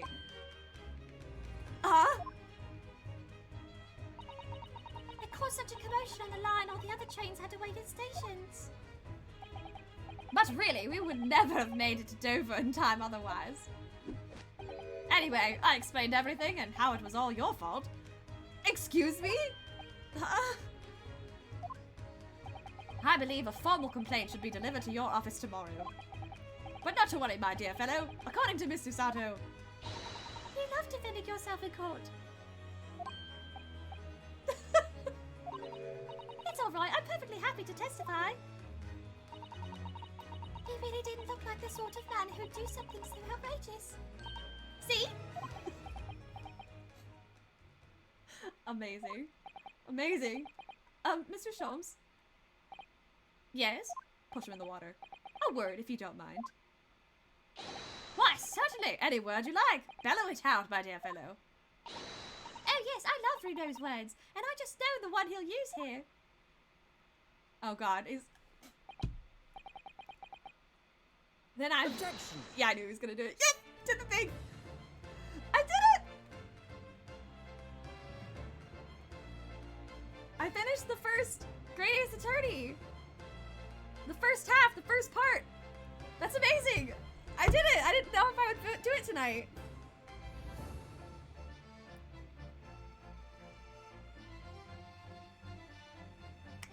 In the following weeks, hundreds of music boxes arrived at Baker Street from all over Europe.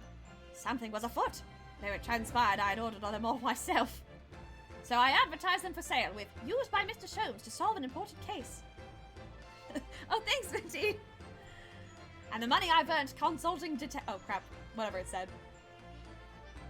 Good, where are they now?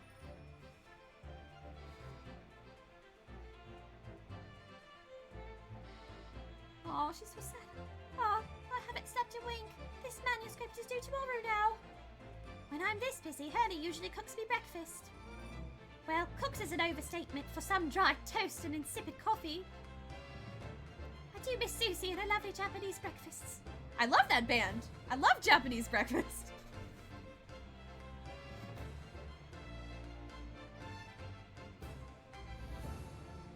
Oh my god. Witness, your testimony is riddled with contradictions. Oh my god, I forgot what I just exactly rarely do Kawaii coins. I don't know. Well, Andy knows his father is an innocent man, or I'll call my son a liar. Witnesses, my courtroom is no place for your petty arguments. I wonder if we'll get to see more of the Japanese judge in the next game. Oh, I kind of miss this guy. Having delivered the Russian dancer to shore in Shanghai, I laid low on the steamship for a while. But last night I apprehended an extremely suspicious Japanese national on board. I've done nothing wrong. All I did was give Wagahai's offspring refuge in my pocket. A man brings some kittens on board and suddenly he's a hardened criminal. It's not fair. Aw, poor guy. I'd probably hide some kittens in my pocket too. They're so cute.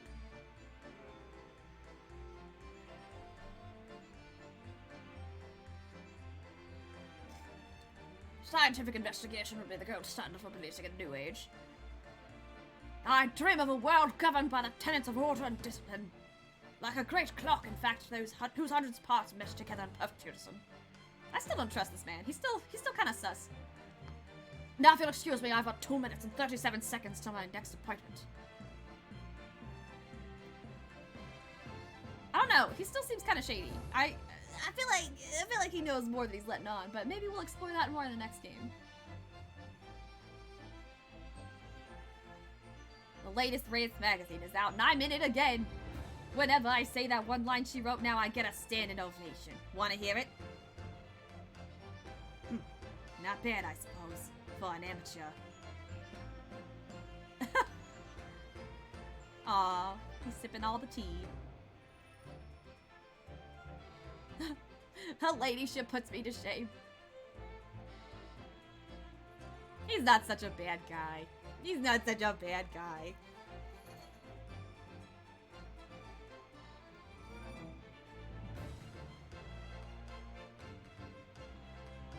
Been visiting the old girl on a daily basis, of course. Jodie, my old jailbird.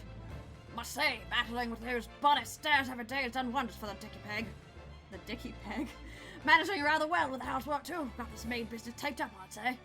Hope the gossiping neighbors don't realize that man of the house is his own maid. Yeah, God forbid you do your own chores. Good for you, King. We love character development.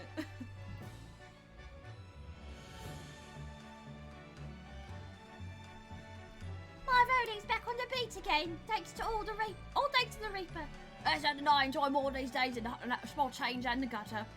I'm a better Bobby now, looking out for Londoners that drop my pennies and my lovely wife. Oh, Pat. Oh, Rolly. Wait, I just realized Pat and Rolly. I never... Patrolly. They're Patrolly because he's like a cop. I'm so dumb. It only took me until the credits to realize that pun. Wow. Oh, Gina. Looks like I'm gonna be doing time for a bit now. But Iris comes every day for a natter, so it ain't too boring. She's always going on about all them cases what Soames is looking into. Criminal investigations are kind of interesting when you get into them. Oh my god, is she gonna be a detective in the next game? I kind of want her to be a detective in the next game. Oh god. Oop.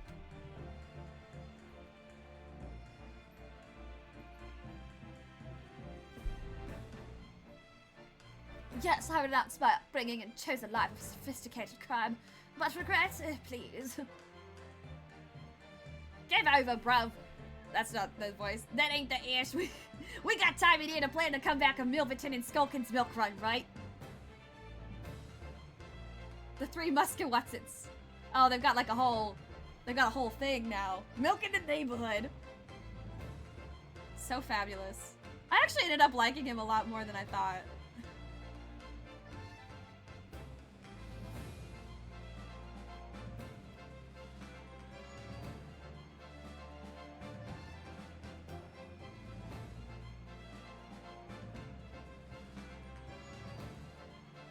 This past 6 months has been a time I shall remember forevermore. Painful goodbyes and wonderful encounters. I've come to realize that's what life is all about. Naruhodo-san, I promise. Your assistant will return to you one day. But for now, I leave you with many memories and a heartfelt wish that life will treat you well. Except I'm being sued. I'm being sued for the train.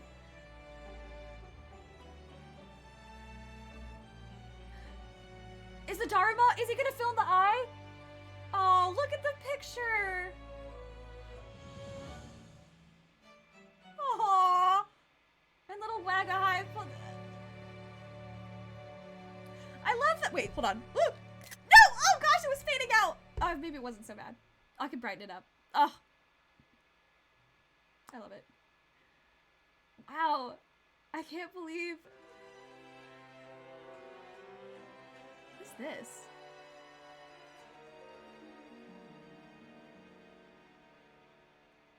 Anime credit sequence?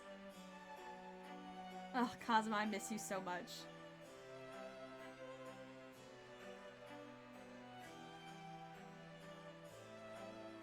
Look at this little sequence! They like really went ham on this game.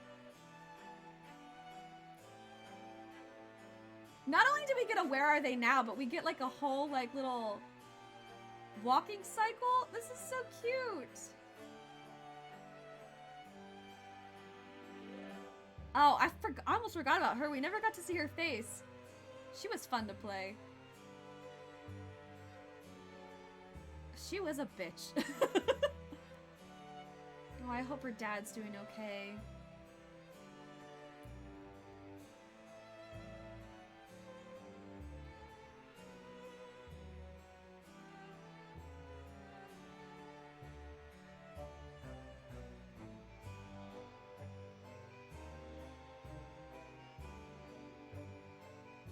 All the sailors.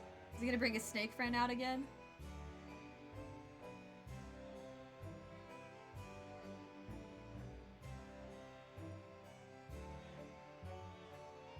Oh, you can see the little snake friend in the background.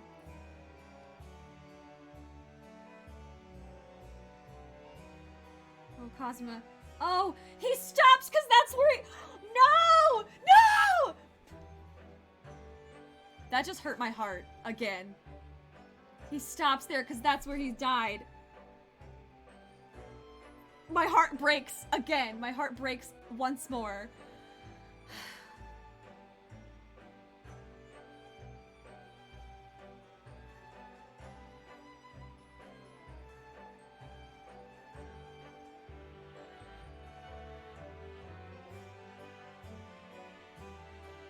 I guess they're not gonna have a modeling. I never read the word modeling. Oh, they are. Okay, they are gonna have walking. And now he has a sword on him.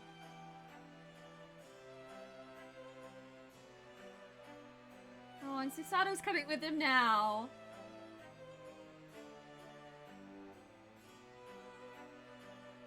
Going through everybody in the journey. I'm still so pissed.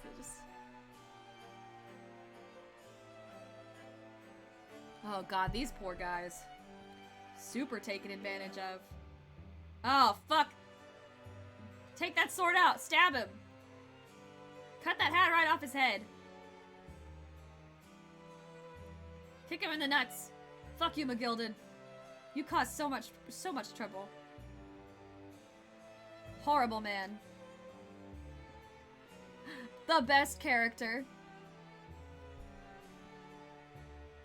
Are you gonna start walking with us too? Please say yes. Please start walking. Please start walking. Please. Yes! Oh my god, yes! Look at the squad! Detective, are you gonna walk with us too? Inspector Gregson, are you gonna walk too, or is it just gonna be the three of us? I guess it's just gonna be the three of us. I love this. This is such a beautiful in order of appearance. Oh. Kitty. Oh, I never realized he actually wore like Japanese sandals with his suit. That's cool too, because you get to see. Oh, little Iris, are you gonna start walking with us? Please start walking with us. Are you gonna walk behind? You gonna walk behind? Are you gonna walk? Please. Yes, yes. It's like joining the little conga line. I'm so excited. I like how Sholmes is walking in sync with Naruhodo. Oh, Iris, she's so small.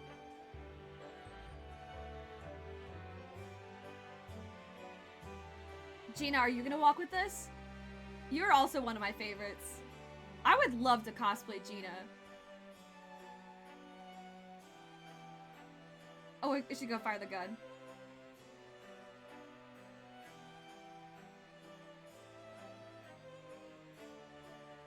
I love the way Iris walks. Look at her. She's so freaking cute. She like swings her arms so wide because she's like, her dress is just so poofy and she's so small. Oh gosh.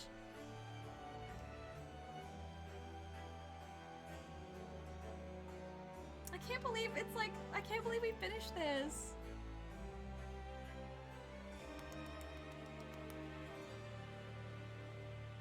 Oh my gosh, I love the poses! Yes, they did the point!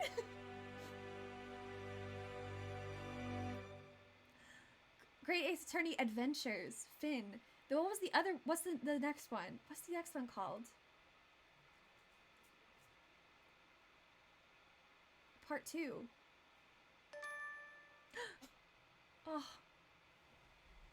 What a good picture of the boys!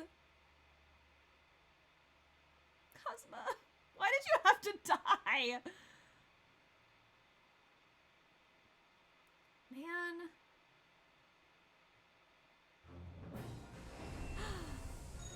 The menu changed.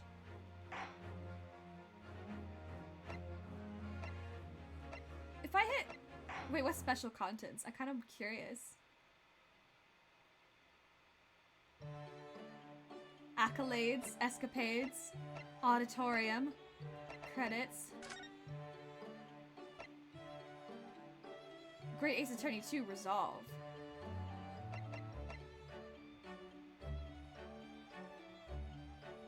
Oh, I didn't examine the bed, I guess. I missed one. For having rung your... Wait. For playing the game in all available outfits? For having read every new idea on Iris's blackboard. For having examined the fireplace in Mr. Shulm's suite while waltz with Susato in episode 5.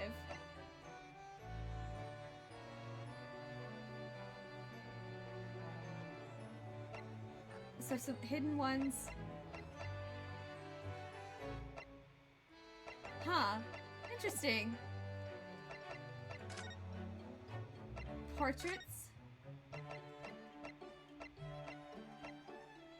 Oh, they thought about putting him in glasses at some point. Oh, whoops.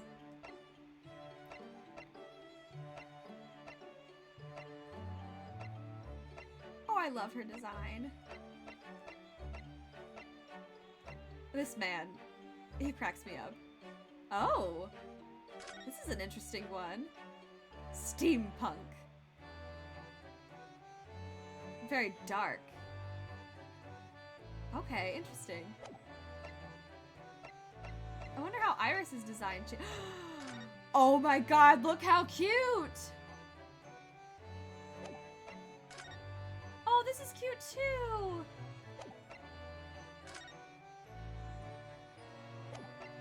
I like the final design though. I'm still so pissed that he's dead!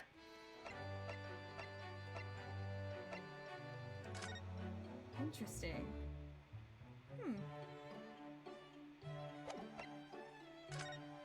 Oh god. Ugh. Oh wow, they made- wow.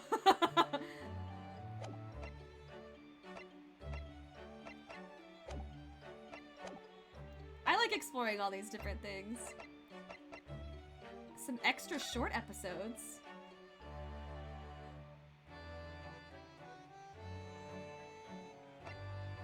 Are these the Rants magazine? Huh. Interesting. So wait, if I...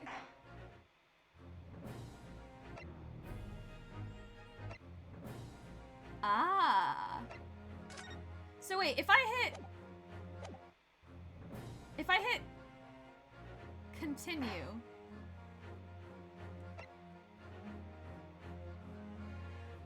Wait, if I hit continue, is it gonna... If it starts at like the end, just like the end cutscene, then I'll... Oh, okay, yeah. No, I'll just go back to the title. Oh, whoops. No, I don't want to save. Yeah, it's fine. It auto-saved. So then, the next time I play, it's gonna have to be...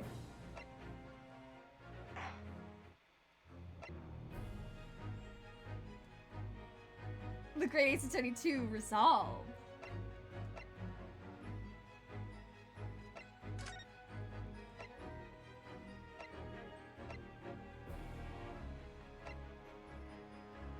So